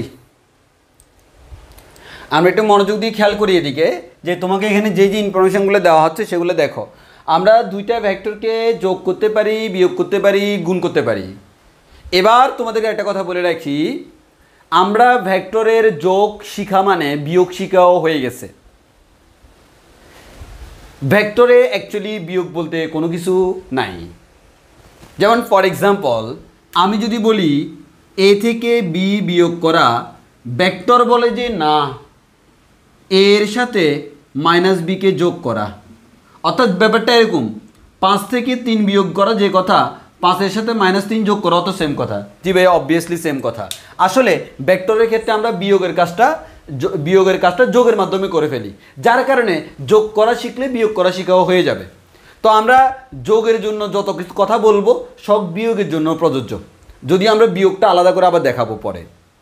তাহলে আপাতত বুঝলাম যোগ এবং বিয়োগের ক্ষেত্রে ব্যাপারটা সেম, গুণের ব্যাপারটা আলাদা, সেটা আমরা পরে করব। তাহলে আমি প্রথমে বলে রাখলাম ভেক্টরের ক্ষেত্রে যোগ শিখলে বিয়োগ শিখা হয়ে যাবে। এখন মনোযোগ দিয়ে খেয়াল করি, 2 বা ততোধিক ভেক্টরের ভেক্টর যোগফল। এখন যোগফল বলতে কিন্তু বিয়োগফলও মিন করতেছে, কারণ বিয়োগের কাজটা আমরা যোগ দিয়ে করি। যোগফলকে লব্ধি বলে। কি বলে? লব্ধি বলে। যেমন তুমি এ একটা ভেক্টর, বি একটা ভেক্টর, এই দুইটাকে তুমি যোগ করছো, যোগ করে যেটা পাইলা তাকে নাম দিলে হচ্ছে আর ভেক্টর। আর মানে হচ্ছে রেজাল্টেন্ট, মানে হচ্ছে লব্ধি। আর না দিয়ে যে কোনো নাম দিতে পারো, কোনো সমস্যা নেই। এই আরটাকে আমরা বলতেছি সে লব্ধি। কার লব্ধি? এ ও বি এর লব্ধি। এ ও বি এর লব্ধি। কথা ক্লিয়ার কিনা বলো আগে এটা। অর্থাৎ আমরা যাকে বলি যোগফল বা বিয়োগফল, ভেক্টরের ক্ষেত্রে তাকে আমরা যোগফল বিয়োগফল না বলে আমরা তাকে বলবো হচ্ছে লব্ধি। তাকে বলবো লব্ধি। কি বলবো? লব্ধি। তাহলে 2 বা ততোধিক ভেক্টরের ভেক্টর যোগফলকে আমরা কি নামকরণ করব? লব্ধি নামকরণ করব। 2 বা ততোধিক ভেক্টর যোগফল যেরকম, বিয়োগফলও সেম। অ্যাকচুয়ালি বিয়োগের কাজটা যোগ দিয়ে করি, শুধু যোগফল বললেও সমস্যা নাই। এবার আসো, কার সাথে কাকে যোগ করা যায়? কার সাথে কাকে যোগ করা যায়? তুমি মানুষের সাথে মানুষের কম্পেয়ার করতে পারবা, কুত্তার সাথে কুত্তার কম্পেয়ার করতে পারবা, বিড়াইয়ের সাথে বিড়াইয়ের কম্পেয়ার করতে পারবা, কিন্তু মানুষের সাথে কি কুত্তার সম্পর্ক করা যায়? কিন্তু আমার আম্মায় আমার মাঝে মধ্যে কুত্তা ডাকে। ব্যাপারটা হচ্ছে যদিও হতাশাজনক, তাও বলি কিছু করার নাই। তো এটা হচ্ছে আমরা যেহেতু ফিজিক্স পড়তেছি, সেখানে তারা এইসব আম্মা আব্বাদের মতো তারা না, তারা হচ্ছে ভালো। তারা হচ্ছে কি করে? তারা হচ্ছে বলে যে তুমি যোগ করবা, দুইটা ভেক্টরকে যোগ করবা, ওই দুইটা ভেক্টর সমজাতীয় হতে হবে। কি হইতে হবে? সমজাতীয় হইতে হবে। আমার কুত্তাও ডাকে না, কুত্তার বাচ্চা ডাকে মাঝে মধ্যে, জাস্ট কিডিং, নর্মালি ডাকে ফাইজলামি করে। আর যখন ডাকে আমি তখন বলি আমি তো তোমারই বাচ্চা। এরপর আর কিছু বলার থাকে না। যেমন যেমন যেমন গালি তেমন প্রত্যুত্তর। আরে দেখো, কেবলমাত্র সমজাতীয় ভেক্টরকে যোগ করা যায়। কাকে যোগ করা যায়? সমজাতীয়। কেবলমাত্র সমজাতীয় ভেক্টরকে যোগ করা যায়, ভিন্ন জাতীয় ভেক্টরকে যোগ করা যায় না। যোগ বিয়োগ সেম কথা, ব্লা ব্লা ব্লা। কেমন হইতে হবে? সমজাতীয়। তাহলে যেমন আমরা যদি বলি মানুষে বিয়ে করে কার মধ্যে? সমজাতীয় বা সমগোত্রীয় মানুষের সাথে মানুষের তো বিয়ে হয়। হ্যাঁ, তো ব্যাপারটা হচ্ছে এরকম, জাস্ট লাইক। তাহলে কেবলমাত্র সমজাতীয় ভেক্টরকে যোগ করা যায়, ভিন্ন জাতীয় ভেক্টরকে যোগ বা বিয়োগ করা যায় না। যোগের মধ্যে বিয়োগ নিহিত আছে, আমি বারবার বিয়োগ বলবো না। কথাটার মিনিং কেমন? মনে করো ব্যাগ একটা ভেক্টর রাশি, ত্বরণ একটা ভেক্টর রাশি, বল একটা ভেক্টর রাশি। তুমি ব্যাগের সাথে ব্যাগের যোগ করো, তাদের কোনো সমস্যা নাই, কারণ ব্যাগ এবং ব্যাগ সমজাতীয়। একটা ব্যাগ আর একটা ব্যাগ যোগ করো, কোনো সমস্যা নাই। একটা ত্বরণ আর একটা ত্বরণ যোগ করো, কোনো সমস্যা নাই। একটা বল আর একটা বল যোগ করো, কোনো সমস্যা নাই। কিন্তু তুমি যদি বলো একটা বলের সাথে একটা ত্বরণ যোগ করব, সেটা আর করা যাবে না। একটা ব্যাগের সাথে একটা ত্বরণ যোগ করব, সেটা আর করা যাবে না। যোগ বা বিয়োগ করলে তোমার বলের সাথে বল, ত্বরণের সাথে ত্বরণ, সরণের সাথে সরণ, ব্যাগের সাথে ব্যাগ, বরবেগের সাথে বরবেগ, এরকম করতে হবে। মানে সমজাতীয়কে যোগ বিয়োগ করা যায়, ভিন্ন জাতীয়কে করা যায় না। তাহলে এই কথাটা আমাকে মাথায় রাখতে হবে। এবার আসি, যেমন এই যে আমি এক্সাম্পল দিয়েছি, ব্যাগের সাথে ব্যাগ বা ত্বরণের সাথে ত্বরণ যোগ বিয়োগ করা যায়, কিন্তু ব্যাগের সাথে ত্বরণের যোগ বিয়োগ করা যায় না। এবার আসি যোগ বিয়োগের নিয়মটা হচ্ছে কেমন। যোগ বিয়োগের নিয়মটা হচ্ছে কেমন? আচ্ছা, আমি তোমাকে যদি প্রশ্ন করি, আমি উপরের ব্যাপারটা উপরে একটু লিখে দিই, উপরের ব্যাপারটা একটু মুছে দিই। হ্যাঁ, মুছে দিই। এবার যদি তোমাকে আমি জিজ্ঞেস করি, আচ্ছা সবাই কমেন্টে বলো, সরণ কি রাশি?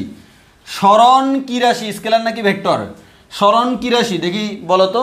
সরণ কি রাশি, স্কেলার নাকি ভেক্টর রাশি? হায় রে, এতদিন ভাবছিলাম শুধু আমি অসহায়, এখন তো দেখি আমার থেকে আরো বড় অসহায় তোমরা। কারোর হনুমান ডাকে, কারোর আর কি ডাকে, কারোর বান্দর ডাকে, কারোর বিলাই ডাকে।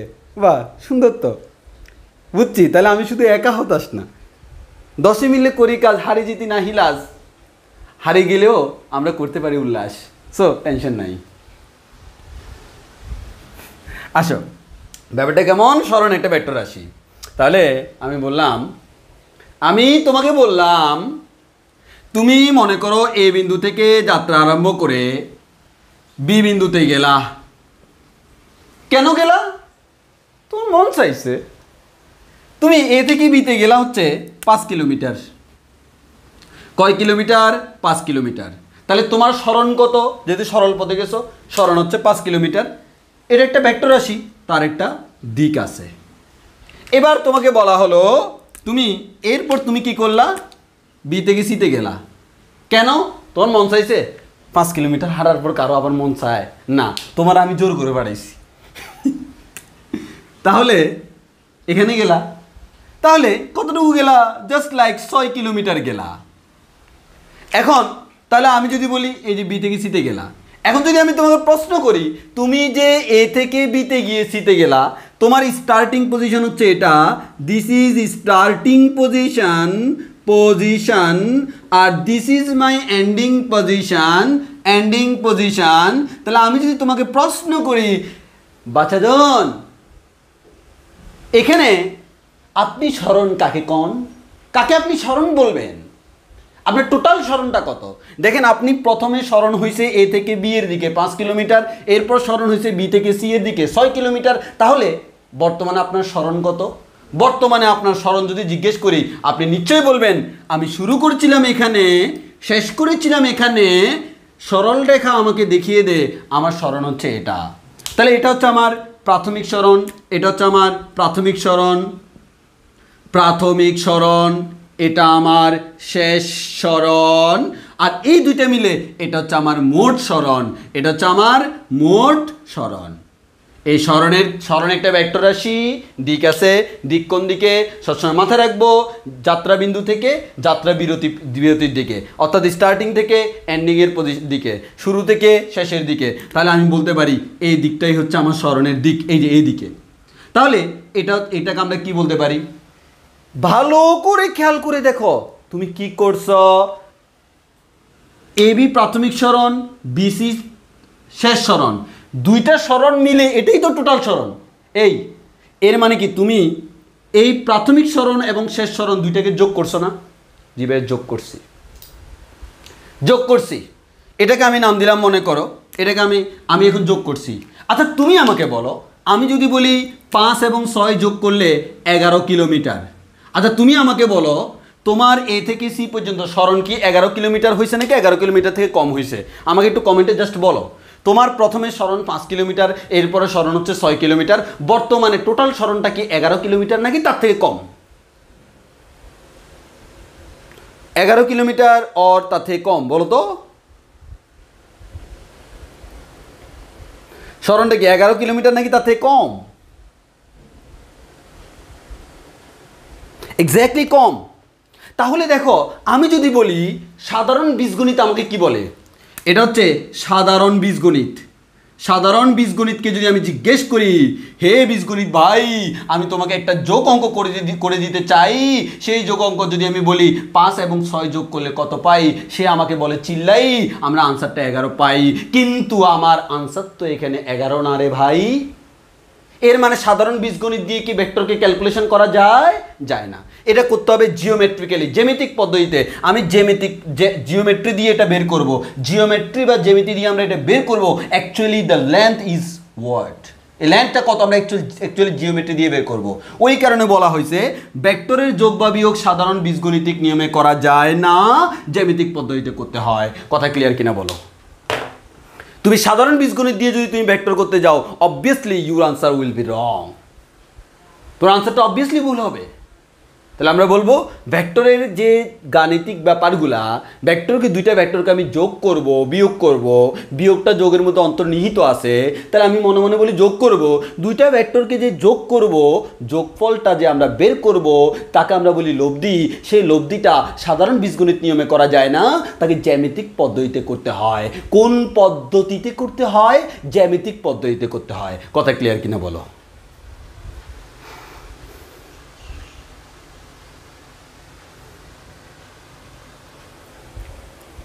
কথা ক্লিয়ার কিনা বলো?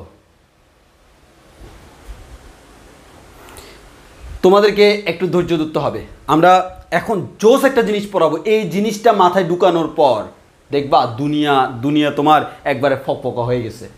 সেরা জিনিস শিখাবো এখন। দেখো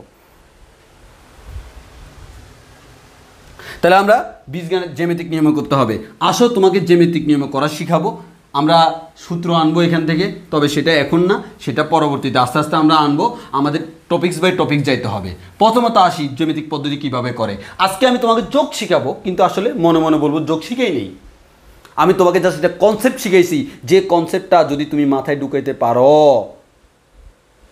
কাজ হয়ে যাবে। আসো আমরা সেটা কনসেপ্টটা তোমাকে দেখাই। সিম্পল কনসেপ্টে ভাই, সিম্পল কনসেপ্ট।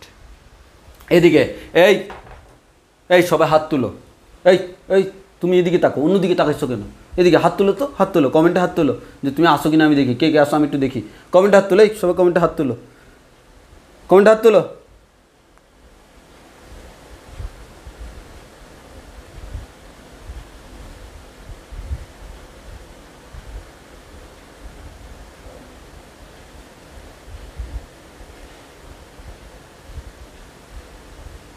এই যে হাত তুলতেছে। আছে, যাক আসো। হ্যাঁ আমিও হাত তুললাম, আমিও আসি। হ্যাঁ দেখো অনলাইন ক্লাস হবে অফলাইনের মতো। তুমি বাসায় বসে বসে যখন হাসতেছো আমি দেখতেছি না? আমার কথা শুনে আবার হাসতেছে, আমি দেখতেছি না? কি আশ্চর্য হয়ে যাচ্ছ? আমি তো দেখতেছি, এই হাসতেছে, মুস্কি হাসি দিচ্ছ, আমি দেখতেছি না? অবভিয়াসলি দেখতেছি। আমি তোমাদেরকে দেখে দেখে ক্লাস নিচ্ছি।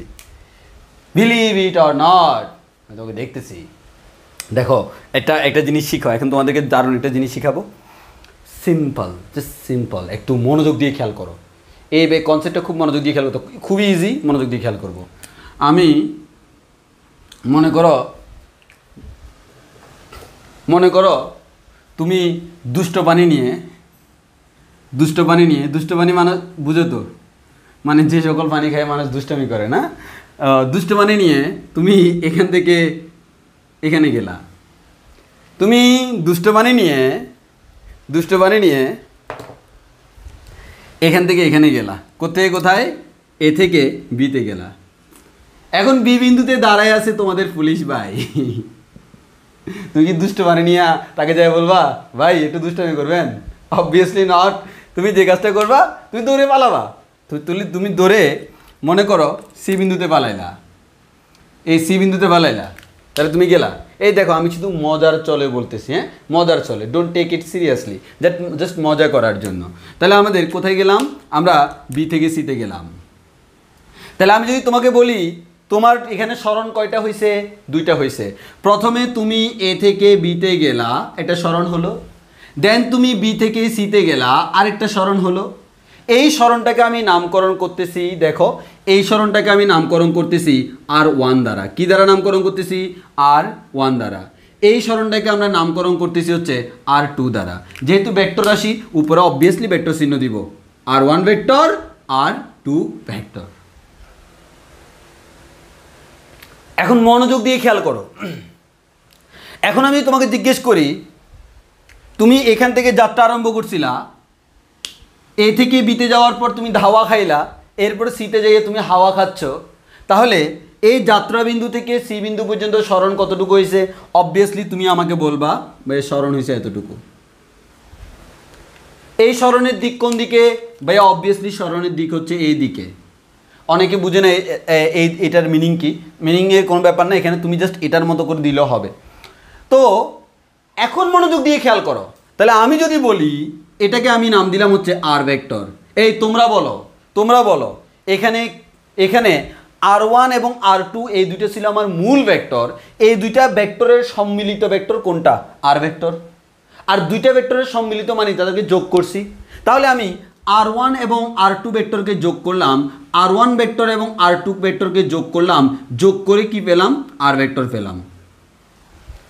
মনে রাখা ভালো, R1 plus R2 equals to R, এবং এটা সেম কথা না।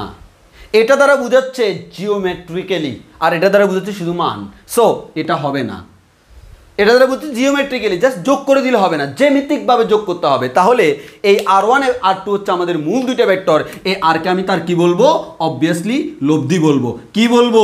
লব্ধি। তাহলে কার লব্ধি? সে হচ্ছে R1 ভেক্টর ও R2 এর। তাহলে আমরা বলতে পারি এই আর ভেক্টরটা হচ্ছে R1 এবং R2 এর লব্ধি, কারণ আমরা একটু আগেই বলছিলাম দুই বা ততোধিক ভেক্টরের ভেক্টর যোগফলকে আমরা লব্ধি বলি। তাহলে আমার এখানে কোন দুইটা vector? R1 vector, R2 vector. এই দুইটা ভেক্টর মিলে নতুন যে ভেক্টর সেটা হচ্ছে আর ভেক্টর। তাহলে অবভিয়াসলি আমি তাকে বলবো হচ্ছে লব্ধি। কি বলবো? লব্ধি। কি বলবো? লব্ধি। কার লব্ধি? R1 এবং R2 এর লব্ধি। কথা ক্লিয়ার কিনা বলো? এতটুকু কথা ক্লিয়ার কিনা? এতটুকু কথা ক্লিয়ার কিনা? আমি আর ভেক্টরটাকে বলবো R1 এবং R2 এর লব্ধি, আর ভেক্টরটাকে বলবো R1 এবং R2 এর লব্ধি, আর ভেক্টরটাকে বলবো R1 এবং R2 এর লব্ধি। এতটুকু আমাদের ক্লিয়ার কিনা? প্লিজ কমেন্ট, এতটুকু আমাদের ক্লিয়ার কিনা? ওকে, দেখো তোমার এটার জন্য কি নতুন করে কিছু জানা লাগছে? না, কমন সেন্স দিয়ে তুমি পড়তেছো। আসো তোমাকে কমন সেন্স দিয়ে আর একটু আগাই। দেখো এমন জায়গায় তোমার নিয়ে পৌঁছাবো, তুমি পরে চিন্তা করবা কি রে বাবা কি জিনিস শিখে ফেললাম, তখন নিজেই বলবা আরে আমি তো একটা মাল, মানে তুমি সেই লেভেলের একটা পার্সন। তাহলে দেখো এখানে আমাকে বলো তো, দুইটা ভেক্টরকে যোগ করে আরেকটা যে লব্ধি পেলাম, টোটাল কয়টা ভেক্টর? তিনটা ভেক্টর। একটা হচ্ছে লব্ধি ভেক্টর আর দুইটা হচ্ছে মূল ভেক্টর। এখানে তাহলে টোটাল তিনটা ভেক্টর আছে। এই তিনটা ভেক্টর মিলে কি সৃষ্টি করছে বলো তো? একটা ত্রিভুজ সৃষ্টি করে নাই? করে নাই? এবিসি ত্রিভুজ সৃষ্টি করে নাই? করছে। করছে কি না? করছে। এবার তোমাকে একটু শিখাই দিই, তিনটা ভেক্টর মিলে এবিসি ত্রিভুজ সৃষ্টি করলো, তিনটা ভেক্টর মিলে এবিসি ত্রিভুজ সৃষ্টি করলো। এখন এই ত্রিভুজের মধ্যে তোমরা একটা কাহিনী দেখো। আচ্ছা এখানে কে লব্ধি? আর লব্ধি কার কার লব্ধি R1 এবং R2 এর। আচ্ছা তুমি দেখো তো এই ত্রিভুজের মধ্যে R1 এবং R2 একই ক্রমে আছে কিনা, মানে একই সিরিয়ালে, ক্রম মানে বুঝো তো সিরিয়াল, একই ক্রমে আছে কিনা। তুমি যদি ক্রম মেনটেন করতে চাইতা এটা এদিকে হইতো, কিন্তু আমার এই আর ভেক্টরটা উল্টা না, এর মানে বিপরীত ক্রমে। কথা ক্লিয়ার কিনা? তাহলে আমি নিশ্চয় বলতে পারি একটা ত্রিভুজের মধ্যে যে দুইটা একই ক্রমে আছে, যে দুইটা একই ক্রমে আছে তাদের যোগফল যেটা বিপরীত ক্রমে আছে তার সমান। সিম্পল ব্যাপারটা না? যে দুইটা একই ক্রমে আছে তাদের যোগফল অন্যটা। তাহলে আমরা বললাম যে দুইটা একই ক্রমে, যে দুইটি একই ক্রমে কোথায়? ত্রিভুজে। ত্রিভুজে যে দুইটি ভেক্টর, যে দুইটি ভেক্টর একই ক্রমে মানে একই সিরিয়ালে একই ক্রমে, তাদের যোগফল, তাদের যোগফল যেটা বিপরীত ক্রমে, যেটা বিপরীত ক্রমে তার সমান, যেটা বিপরীত ক্রমে তার সমান। এই বলো এতটুকু কথা ক্লিয়ার কিনা? এই বলো এতটুকু কথা ক্লিয়ার কিনা? এতটুকু কথা ক্লিয়ার কিনা? একটা ত্রিভুজের মধ্যে তুমি এবার চিন্তা দেখো, তুমি চিন্তা ভাবনাটাকে একটু আপডেট করতেছো, কারণ তুমি তো আমার সাথে আসো, আমি তো আপডেট, তোমারও কি আপডেট হইতে হবে না? দেখো তাহলে একটা ত্রিভুজ যদি চিন্তা করি, ত্রিভুজের তিনটা বাহু, ওই তিনটা বাহু বরাবর তিনটা ভেক্টর কাজ করতেছে R1 R2 R। এই তিনটার মধ্যে যে দুইটা একই সিরিয়ালে একই ক্রমে, তাদের যোগফল যেটা উল্টা ক্রমে বিপরীত ক্রমে তার সমান। এই কথা ক্লিয়ার কিনা? কথা ক্লিয়ার কিনা? কথা ক্লিয়ার কিনা? ওকে, এবার আসো, এবার আসো, এবার আসো, তোমাকে এবার দেখাই যদি এটা তুমি বিশ্বাস করছো তো। করছো না? বিশ্বাস করছো না? এবার আসো এটা কোনভাবে এটা কাজে লাগে দেখো, তোমাদের মারাত্মক লেভেলে কাজে লাগবে এই ব্যাপারটা। কেমনে মারাত্মক কাজে লাগে ভাইয়া? এদিকে দেখেন একটু করে চাইয়া আপনাকে আমি দিলাম, পরীক্ষায় আসবে প্রশ্ন, এই চিত্র এঁকে দিবে, এই চিত্র এঁকে দিবে, এই চিত্র এঁকে দিবে। প্রশ্ন নম্বর 1 এর আনসার আমি দিয়ে দিব, প্রশ্ন নম্বর 2 এর আনসার তোমাকে বের করতে হবে, 3 এর আনসার তোমাকে বের করতে হবে। আসো তোমাকে আমি দেখাচ্ছি কি প্রশ্ন আমি দিচ্ছি। এই ধরনের কোয়েশ্চেন আসলে আমাদের ম্যাক্সিমাম স্টুডেন্ট পারে না। কেন পারে না? কারণ তারা এগুলো স্কিপ দিয়ে চলে যায়, এগুলো তো পড়া লাগে না। দেখো ভাইয়েরা, আমরা সব কিছুকে সমান গুরুত্ব দিব। আমি দেখো এবার আমি আমার মতো করে দিচ্ছি। এদিকে একটা ভেক্টর দিলাম হচ্ছে এ ভেক্টর, এদিকে একটা ভেক্টর দিলাম হচ্ছে ভি ভেক্টর, এদিকে একটা ভেক্টর দিলাম হচ্ছে সি ভেক্টর। এখন আমি যদি তোমাকে কোয়েশ্চেন করি এই ত্রিভুজের ক্ষেত্রে ইকুয়েশন কেমন হবে আমাকে একটু বলো। কে কার যোগফল, কে কার যোগফল, কে কার যোগফল। দেখো এখানে তোমাকে চিন্তা করতে হবে কে কে একই ক্রমে আছে। তুমি দেখো সিটা হচ্ছে এদিকে, এটা হচ্ছে এদিকে, তুমি দেখো তো এই সি এবং এ তারা একই সিরিয়ালে আছে কিনা? আছে। কিন্তু তুমি যদি বি এবং এর কথা চিন্তা করো, বি এবং এ কি একই সিরিয়ালে আছে? না, ও যাচ্ছে এদিকে, ও যাচ্ছে এদিকে। তুমি যদি বি এবং সি এর মধ্যে চিন্তা করো, তাও একই সিরিয়ালে নাই। তাহলে একই সিরিয়ালে কে আছে? দুইটা আছে, তাদের নাম কি? সি এবং এ। তাহলে এই সি ভেক্টর এবং এ ভেক্টরের যোগফল কার সমান? যেটা বিপরীত ক্রমে তার সমান। বিপরীত ক্রমে কে আছে? বি ভেক্টর আছে। শেষ। তাহলে এই ত্রিভুজের জন্য আমরা বলতে পারবো এই সি এবং এ এর লব্ধি হচ্ছে বি। তাহলে আমরা বলবো বি ভেক্টর হচ্ছে, বি হচ্ছে সি ও এ এর লব্ধি। লব্ধিও বলা যায়, কারণ ভেক্টর যোগফলকে তো আমরা লব্ধি বলি। এবার তোমাদের কাছে আমার প্রশ্ন, 2 নম্বরের আনসার আমাকে দিবা, 2 নম্বরের আনসার তোমরা আমাকে দিবা। এইদিকে আমি নাম দিচ্ছি ফি। তোমরা তো আর টাইপ করার সময় তো আর ভেক্টর চিহ্ন দিতে পারবে না। তোমরা ভেক্টর চিহ্ন না দিলেও আমি ভেক্টর চিহ্ন মনে মনে ধরে নিব। তোমরা খালি পি কিউ এভাবে দিলে হবে। এদিকে দিলাম পি, এদিকে দিলাম কিউ, এদিকে দিলাম পি, এদিকে দিলাম কিউ, এদিকে দিলাম আর। দেখি 2 নম্বরের আনসার কি হবে তোমরা আমাকে বলবা। 2 নম্বরের আনসার কি হবে আমাকে তোমরা বলবা। 2 নম্বরের আনসার কি হবে আমাকে বলবা।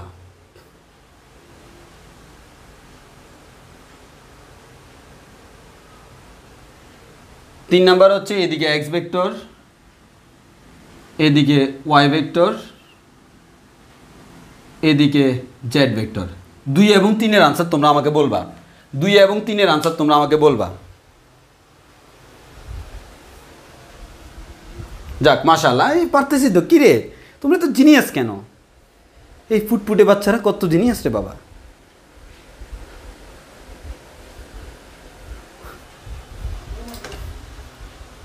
আমি অফলাইনে যখন কোচিং করাইলে তখন যখন বলি আরে বাচ্চারা এইদিকে তাকাও, তোমার সবাই আমার দিকে এমনি করে তাকাই থাকে, ভাই আমরা বাচ্চা না, তোমরা কি বলে যে ভাই আমরা বড় হয়ে গেছি, আমরা কলেজে উঠেছি। বলে বাবা কত বড়। ওকে, দেখি আমরা একটু এদিকে কে কে একই সিরিয়ালে আছে। এই পি এবং কিউ একই সিরিয়ালে আছে, আরটা উল্টা সিরিয়ালে। তাহলে আমরা বলতে পারবো যারা একই সিরিয়ালে আছে তাদের যোগফল অন্যটার সমান, যেটা উল্টা সিরিয়ালে আছে। আমি যদি বলি এখানে দেখো কি সুন্দর মিলে যাচ্ছে না, বিলিভ মি তোমার বইতে এগুলো এক একটা মানে থিওরি আকারে দেওয়া আছে, তুমি দেখবা ওই থিওরির দিকে তাকানোই লাগবে না, আমরা নিজেরা থিওরি বানাই ফেলবো আস্তে আস্তে, আমরা নিজেরা বানাই ফেলবো থিওরি। আমরা তো এক একজন বিজ্ঞানী। এই তোমরা কি বিজ্ঞানী না? অবশ্যই বিজ্ঞানী। এদিকে দেখাই, দেখো কে কে একই সিরিয়ালে। ভাই আমাদের জেড এবং এক্স দুইটা কোয়েশ্চেন সেম দিয়ে দিলাম, খেয়ালই করি নাই, দুটো এক্স্যাক্টলি সেম দিয়ে দিছি। আচ্ছা সমস্যা নাই, একটু ভিন্ন দেওয়া উচিত ছিল। আচ্ছা সেম দিয়ে দিছি। আচ্ছা আমি একটু ঘুরে দিই, তোমরা নোট করার সময় যাতে ঘুরে লিখতে পারো। ঘুরে দিই, দুইটা এক্স্যাক্টলি সেম হয়ে গেছে, আমি খেয়ালই করি নি। তাহলে একই ক্রমে এবার কে কে আছে? একই ক্রমে আছে ভাইয়া আমাদের ওয়াই এবং এক্স একই ক্রমে আছে। তাহলে আমরা বলতে পারবো ওয়াই ভেক্টর এবং এক্স ভেক্টরের যোগফল, ওয়াই এবং এক্সের যোগফল কার সমান? জেডের সমান। ওয়াই এবং এক্সের যোগফল কার সমান? জেডের সমান। তাহলে আশা করি তোমরা এটা বুঝতে পারছো যে একটা ত্রিভুজের মধ্যে যারা একই সিরিয়ালে থাকবে তাদের যোগফল অন্যটা সমান। একটা ত্রিভুজের মধ্যে যারা একই সিরিয়ালে থাকবে তাদের যোগফল তৃতীয়টার সমান, যেটা উল্টা তার সমান। এতটুকু কথা আমাদের মাথার মগজে মস্তিষ্কে অনুরণন সৃষ্টি করতে পারছে কিনা, মাথায় আমাদের মনে থাকবে কিনা, বলো ক্লিয়ার কিনা? একটুকু আমাদের ক্লিয়ার কিনা একটু কমেন্ট করো, একটুকু আমাদের ক্লিয়ার কিনা। যদি ক্লিয়ার হয় এবার একটু হালকা করে একটু এক্সট্রা জিনিস দেখো, এক্সট্রা না মানে এটারই বর্ধিত একটা রূপ দেখো, দেখবো। এবার তুমি আবার সেই দুষ্টপানি থিওরিতে যাও, আমাদের সেই দুষ্টপানি থিওরি। তুমি দুষ্টপানি থিওরি নিয়ে গেলা কোত্থেকে? তুমি দুষ্টপানি নিয়ে এ থেকে বিতে গেলা, এখানে পুলিশ দাঁড়ায় আছে, এরপর দৌড়াইয়া বি থেকে সিতে চলে গেলা, এখানে থেকে দেখতেছো র্যাব দাঁড়ায় আছে। এবার তুমি কি করবা? নিশ্চয় দৌড়াইয়া তুমি এখান থেকে আবার এখানে চলে আসছো। তাহলে তুমি কি করলা? এ থেকে দৌড়াইয়া বিতে গেলা, এটা একটা ভেক্টর, নাম দিলাম R1 ভেক্টর। তুমি দৌড়াইয়া এরপর বি থেকে সিতে গেলা, এটার নাম হচ্ছে R2 ভেক্টর। এরপর তুমি দৌড়াইয়া এখান থেকে এখানে আসলে, এটা হচ্ছে R3 ভেক্টর। তাহলে এখানে কিন্তু তোমার ইনিশিয়াল ভেক্টর তিনটা, একটা হচ্ছে R1, একটা হচ্ছে R2, একটা হচ্ছে R3। এবার আমার প্রশ্ন হচ্ছে, বলো তো তোমরা এ থেকে দুনিয়া ঘুরে যদি আবার এতে আসো, যোগফল কত? ভেক্টর যোগফল কত? তুমি এ থেকে পুরা ঘুরে যদি আবার এতে আসো, সরণ কত আমাকে বলো তো, সবাই একটু কমেন্টে বলো। মোট সরণ কত? এ থেকে পুরা দুনিয়া ঘুরে এসে যদি তুমি চিন্তা করো মোট সরণ কত? অবভিয়াসলি শূন্য। তাহলে মোট সরণ শূন্য। তাহলে আমি বলতে পারি এই ত্রিভুজের মধ্যে এখানে R2 হবে, R1, R2, R3 এই তিনোটা মিলে যদি সমষ্টি করি, R1 plus R2 plus R3, answer কত হবে? অবভিয়াসলি ভাইয়া আনসার শূন্য হবে। শূন্যর উপর তুমি ভেক্টর চিহ্ন দিলেও ইচ্ছা, না দিলেও ইচ্ছা, কারণ শূন্য মানেই তো আমাদের শূন্য ভেক্টর নির্দেশ করে, মানে যার কোনো মান নাই, সুনির্দিষ্ট কোনো দিক নেই।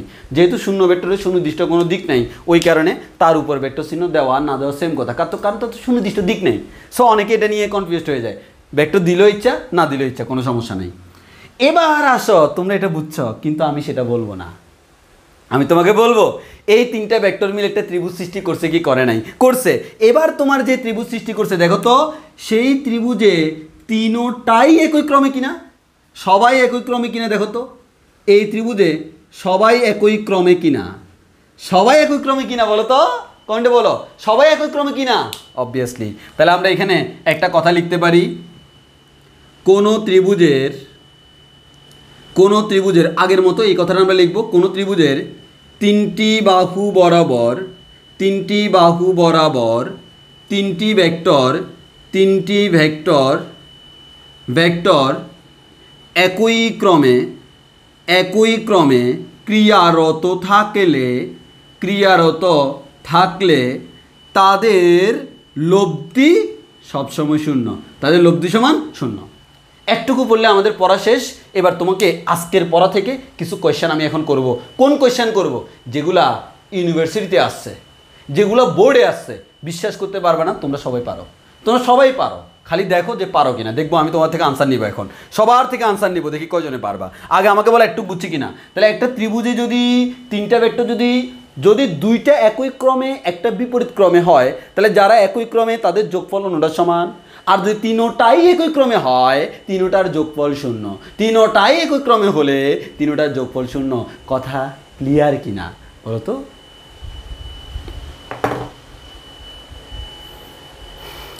এই কথা ক্লিয়ার কিনা?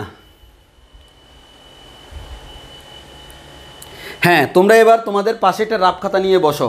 আমি কোয়েশ্চেন করব, তোমরা আনসার দিবা। আশা করি আমাদের আজকের পড়া শেষ। এবার আমি কোয়েশ্চেন করব, তোমরা আনসার দিবা। দেখি আজকের পড়াটা তোমাদের মাথায় কতটুকু ঢুকছে বা কতটুকু কার্যকরী হয়েছে। দেখি প্রথম আমরা যে কোয়েশ্চেনটা করব, এটা হচ্ছে ঢাকা ইউনিভার্সিটি 2004-05 সালে আসছিল। আর ঢাকা বোর্ড মানে হচ্ছে আমাদের এসএসসি এক্সামে ঢাকা বোর্ড 2017 সালে আসছিল। মানে সেম কোয়েশ্চেন, খালি আমাদের পার্থক্য হচ্ছে ঢাকা ইউনিভার্সিটিতে যখন আসছে এদেরকে নাম করছে হচ্ছে PQR, আর ঢাকা বোর্ডে যখন আসছে LMN নামকরণ করছে, খালি নাম চেঞ্জ করে দিয়েছে, বাকি সব সেম। তো আসো আমরা সেটা একটু দেখাই। কোয়েশ্চেনটা আমি দেখি কয়জনে পারো। প্রশ্নটা লিখি। নিম্নের চিত্রে পি ভেক্টর, কিউ ভেক্টর, আর ভেক্টর এই তিনটি ভেক্টর রাশিকে দেখানো হয়েছে। এবার চিত্র থেকে নির্ণয় করা যায় যে আমি দ্রুত লিখতেছি, লেখা বাজে হচ্ছে জানি। চিত্র থেকে নির্ণয় করা যায় যে এই যে দেখো চিত্রটা আমি আঁকতেছি। চিত্র কোনটা? চিত্রটা হচ্ছে এরকম। এই চিত্রে আমাদের এই বরাবর আছে পি ভেক্টর, এই বরাবর আছে আর ভেক্টর, এই বরাবর আছে কিউ ভেক্টর। এখানে এইটা হচ্ছে দিক, এখানে এটা হচ্ছে দিক, এখানে এটা হচ্ছে দিক। তোমাকে অপশান দিছে ক, খ, গ, ঘ। অপশান 4টা দেখো। ক নম্বর অপশানে দেওয়া আছে P minus Q minus R equals to 0। Option খতে দেওয়া আছে P plus Q minus R equals to 0। Option গতে দেওয়া আছে P plus Q plus R equals to 0। Option ঘতে দেওয়া আছে P minus Q plus R equals to 0। দেখি তোমরা বলো তো অপশান কোনটা কারেক্ট তোমরা বলো তো।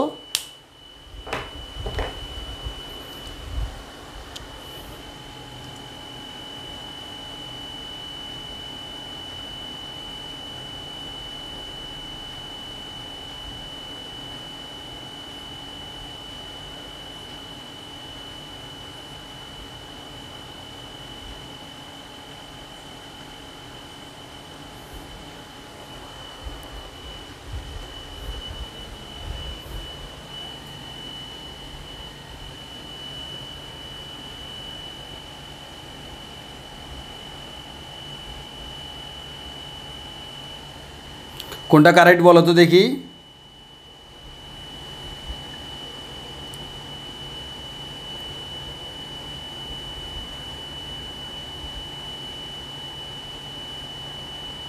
বুঝে শুনে আনসার দাও, তোমাদের পড়াইছি, জাস্ট বেসিকটা অ্যাপ্লাই করো, কাজ হয়ে যাবে। ইকুয়েশন কেমনে বানায়? ইকুয়েশন বানাও। এই যে অনেকে আনসার দিচ্ছে, বাট 2-1 জন ভুল আনসার দিচ্ছ।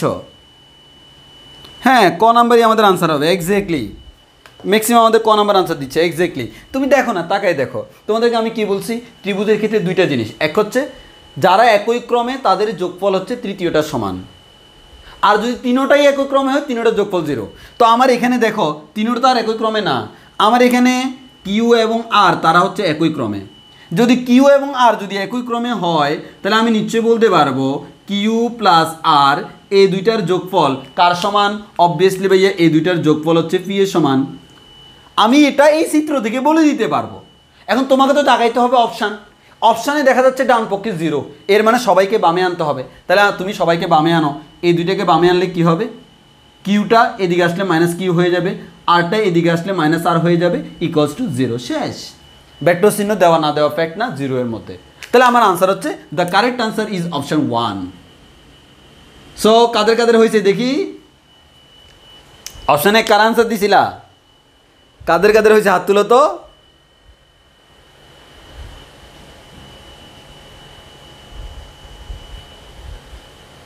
এই সাউন্ড আসতেছে, পাশে মোটর চালানো হয়েছে তো, মোটরের একটা সাউন্ড। আশা করি ওই মোটর সাউন্ড হলেও আমি কথা বলার সময় তো তোমাদের ওই মোটরের সাউন্ডটা ক্যাচ করার কথা না, কারণ এই মাইক্রোফোন সবচেয়ে হার্ড সাউন্ডটা ক্যাচ করে। তো আমি কথা বলার সময় আশা করি কথাটা খুবই স্পষ্ট শোনা যায়। আমি যখন কথা বলি না তখন তোমাদের মোটরের সাউন্ডটা একটু দেখা যায়, মোটর সাউন্ডটা শোনা যায় একটু। ওকে, এই যে অনেকে রয়েছে, যাক মাশাআল্লাহ মাশাআল্লাহ মাশাআল্লাহ।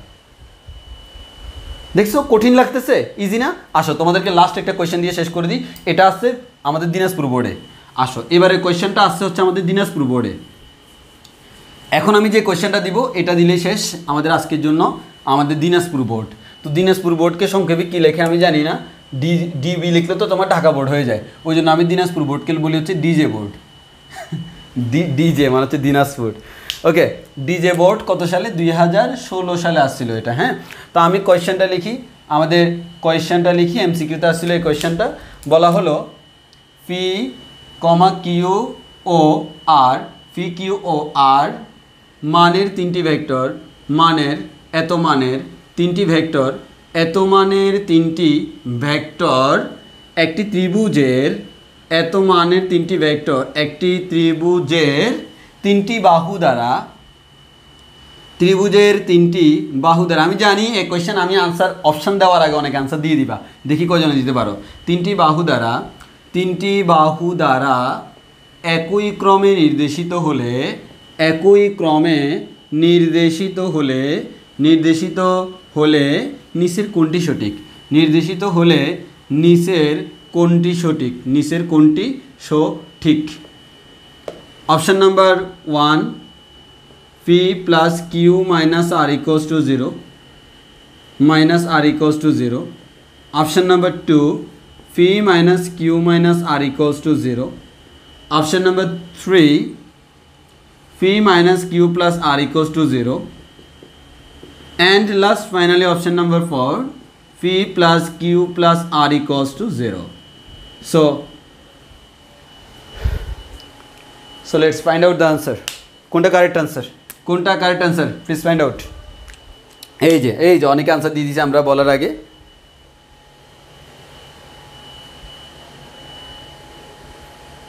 যাক মাশাআল্লাহ, আমরা পারছি তো। যাক, এই যে দেখো তোমরা বলো হচ্ছে ফিজিক্স কঠিন কঠিন কঠিন। এখন প্রশ্নের আনসার তো তোমরাই দিয়ে দিচ্ছ। কেমনে কঠিন? সোজা, শুধু সোজা করে চিন্তা করতে জানতে হয়। আমি যেভাবে বলছি দেখবে যে আজকের পড়া কিচ্ছু কোনোটাই বইতে নাই। বইতে কেমন জানি, তোমরা বই দেখারও দরকার নাই, 2 দিন পরে বই দেখবা। এখনও বই দেখলে তোমাদের মাথা ঘুরাবে, কিন্তু তুমি বইয়ের অনেক কিছু শিখে ফেলতেছ। আমি আগামী ক্লাসে এগুলো সাজাই দিব, দেখবে এগুলো একটা সূত্র। হ্যাঁ, সূত্র কেমনে আগামী ক্লাসে দেখাবো। মুখস্থ তোমার হয়ে যাবে অটোমেটিক, কারণ তুমি তো অলরেডি পারতেছ। যাক, হ্যাঁ তোমাকে কি বলছে? পি কিউ আর মানে তিনটি ভেক্টর একটি ত্রিভুজের। সো ত্রিভুজের কথা যেহেতু বলছে, ত্রিভুজ আঁকি। বলছে এই পি কিউ আর তিনটি ভেক্টর হচ্ছে একটি ত্রিভুজের, একটি ত্রিভুজের তিনটি বাহু দ্বারা একই ক্রমে নির্দেশিত। এর মানে পি যদি এদিকে হয়, কিউ হবে এদিকে, আর হবে এদিকে, এর মানে তারা একই ক্রমে। সবাই যদি একই ক্রমে হয়, তিনটার যোগফল কত? 0। So correct answer is P plus Q plus R equals to 0। So আজকে তাহলে ওকে, যাক তাহলে আমরা পারছি। এই বলো, আজকে থেকে তো ফিজিক্সের গরম শুরু হয়েছে, কি বলো? মনে হয় না গরম শুরু হয়েছে বলে মনে হয় না? আজকে থেকে ফিজিক্সের একটা ভাব আসছে বলে মনে হয় না শরীরে? আসলে মনে করো ওই ব্যাপারটা হচ্ছে অনলাইনে মানে উপ করে খালি বুঝাবো মানে অতিরিক্ত ফর্মাল হলে ব্যাপারটা কেমন জানি তোমাদেরও বিরক্ত লাগবে, আমারও বিরক্ত লাগবে। একটু মজা করে আমরা পড়বো, পড়াশোনার মধ্যে মজা পাবো, পড়াশোনার মধ্যে মজা না পেলে কেন হবে। সো আমাদের নেক্সট ক্লাস হচ্ছে, ক্লাস কেমন লাগছে একটু বলি, একটু ফার্মটা মারো দেখি ক্লাস কেমন লাগছে তোমাদের। আর আমাদের নেক্সট ক্লাস হচ্ছে বৃহস্পতিবার, না রুটিন অনুযায়ী ফিজিক্স হচ্ছে রবিবার আর বৃহস্পতিবার। তোমাদের এসএসসি নিয়ে তো এখনও কোনো ডিসিশন দেয় নাই গভর্নমেন্ট যখন ডিসিশন দিলে যদি তোমার এক্সাম হয় তাহলে তো আমাদের ক্লাস স্টপ হয়ে যাবে, এরপর এক্সামের পর আবার শুরু। আর যদি ডিসিশন সামহাও এরকম আসে যে এক্সামই হবে না, তখন দেখা যাবে হচ্ছে আমরা ওই ডিসিশনের পরে সপ্তাহে 3টা করে ক্লাস দিব প্রত্যেকটা সাবজেক্টের। এখন 2টা করে আস্তে আস্তে আগাই, আপাতত আস্তে আস্তে আগাই, তখন যে 3টা করে দিব। আপাতত 2টা করে, সপ্তাহে 2টা ফিজিক্স, 2টা কেমিস্ট্রি, সপ্তাহে 2টা ফিজিক্স, 2টা হচ্ছে বায়োলজি, 2টা হচ্ছে ম্যাথ, আর হচ্ছে একটা করে আইসিডি হচ্ছে আপাতত। কেমিস্ট্রিটা আপাতত স্টপ আছে। মশিউর রহমান ভাইয়া এখনই শেষ করবেন? জি ভাইয়া এখনই শেষ করে দিব। কেন আর করতে ইচ্ছে করতেছে নাকি?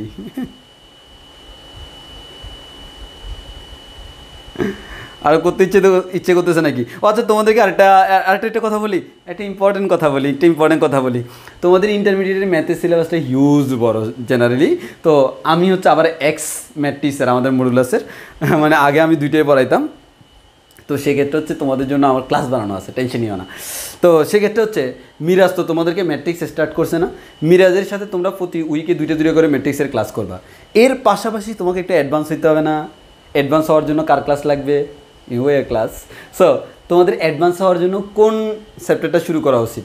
ফার্স্ট পেপারে একটা অধ্যায় আছে, 8 নম্বর অধ্যায়, ফাংশন ও ফাংশনের লেখচিত্র। সেই ফাংশন অধ্যায়টা আমার সম্পূর্ণ বানানো আছে, আমার লেকচার। আশা করি করলে খুবই এনজয় করবে। এটা হচ্ছে আমাদের মোটামুটি মডুলাসের ইউটিউবের তোমার ওভার রেটেড একটা, মানে খুব ভালো রেটিং, খুব ভালো এই ক্লাসগুলার ফাংশনের। তো সেই ক্লাসগুলো আমি আবার পাবলিক করে দিব, আপলোড করে দিব শীঘ্রই। তো তোমরা যে কাজটা করবা সেটা হচ্ছে, আমি উইকলি 1টা বা 2টা করে ফাংশনের ক্লাস পাবলিক করব আমার চ্যানেলে। তোমরা যে কাজটা করবা আমার চ্যানেলে হচ্ছে বলতে ইফতেখার হোসেন ইমুতে আপলোড করব। কারণ হচ্ছে আসলে ওই তোমার আমাদের আবার লার্ন উইথ মডুলাস ইউটিউব চ্যানেলও আছে। তো ওইখানে হচ্ছে আবার সবগুলো ক্লাস আপলোড দেওয়া হয়, তো তখন আমার ক্লাস একটু অতিরিক্ত লেভেলের, সো খুঁজে পাওয়া যায় না, ঝামেলা হয়ে যায়, আমার মনিটরিংয়ে ঝামেলা হয়ে যায়। ওই কারণে হচ্ছে আমি আমার চ্যানেলে আবার আপলোড দিব। তো দিলে আমি গ্রুপে আবার লিঙ্কটা দিয়ে দিব, তোমরা সেখান থেকে করতে থাকবা, করে জানাবা কেমন লাগছে। মানে মিরাজের পাশাপাশি তোমরা ওই অধ্যায়টা আস্তে শেষ করে ফেলো। ফাংশন 9, 10-এ কী পড়ছো আর ইন্টারে ইমু বইয়ে কী পড়াইছে দেখবা। সো এই করবা তো ফাংশন আমাদের ইউটিউব চ্যানেলে তুমি ক্লাসগুলো করো। ইউটিউব চ্যানেলের নাম হচ্ছে ইফতেখার হোসাইন ইমু, আমারটা ইফতেখার হোসাইন ইমু। আর তোমাদের কোনো কিছু জানার থাকলে তোমরা আমার ফেসবুক আইডির নামও এটা, পেজের নামও এটা, চ্যানেলের নামও এটা। তো তোমরা আইডিতে মেসেজ না দিয়ে আমার পেজে মেসেজ দিলে আমার জন্য সুবিধা হয়। আর আরেকটা হচ্ছে আমাদের ইউটিউব চ্যানেল, আমাদের কোচিংয়ের যেটা লার্ন উইথ মডুলাস, এই চ্যানেল ইউটিউবে সার্চ মারলে বাবা, এই 2টা হচ্ছে আমাদের ইউটিউব চ্যানেল। হ্যাঁ, এই 2টা।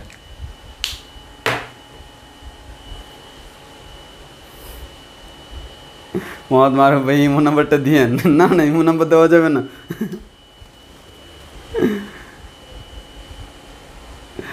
ওকে ওকে ওকে ওকে, অনেক কিছু শিখবা, টেনশন নিও না। ইন্টারমিডিয়েটে তোমাদের পাশে আছে মডুলাস, ইনশাল্লাহ কোনো টেনশন নাই। সব সাবজেক্টের বেসিক স্ট্রং করার দায়িত্ব আমাদের, লেগে থাকার দায়িত্ব তোমাদের। লেগে থাকবা, সেরা কিছু পাবা। সো আজকের ক্লাস তাহলে এতটুকু শেষ করি। মশিউর রহমান ভাই, আচ্ছা ভাইয়া লিঙ্কের জন্য ওয়েট করবো। হ্যাঁ, লিঙ্ক আমি শীঘ্রই দিয়ে দিব, হয়তো কালকেই দিয়ে দিতে পারি। হ্যাঁ, হয়তো আমি লিঙ্কটা কালকেই দিয়ে দিতে পারি। আমাদের ফেসবুক, আমাদের অফিসিয়াল ফেসবুক চ্যানেল, যেটাতে আমরা এখন ক্লাস নিচ্ছি, যে তোমরা তো জানো এটা modulus academic and admission care, modulus academic and admission care,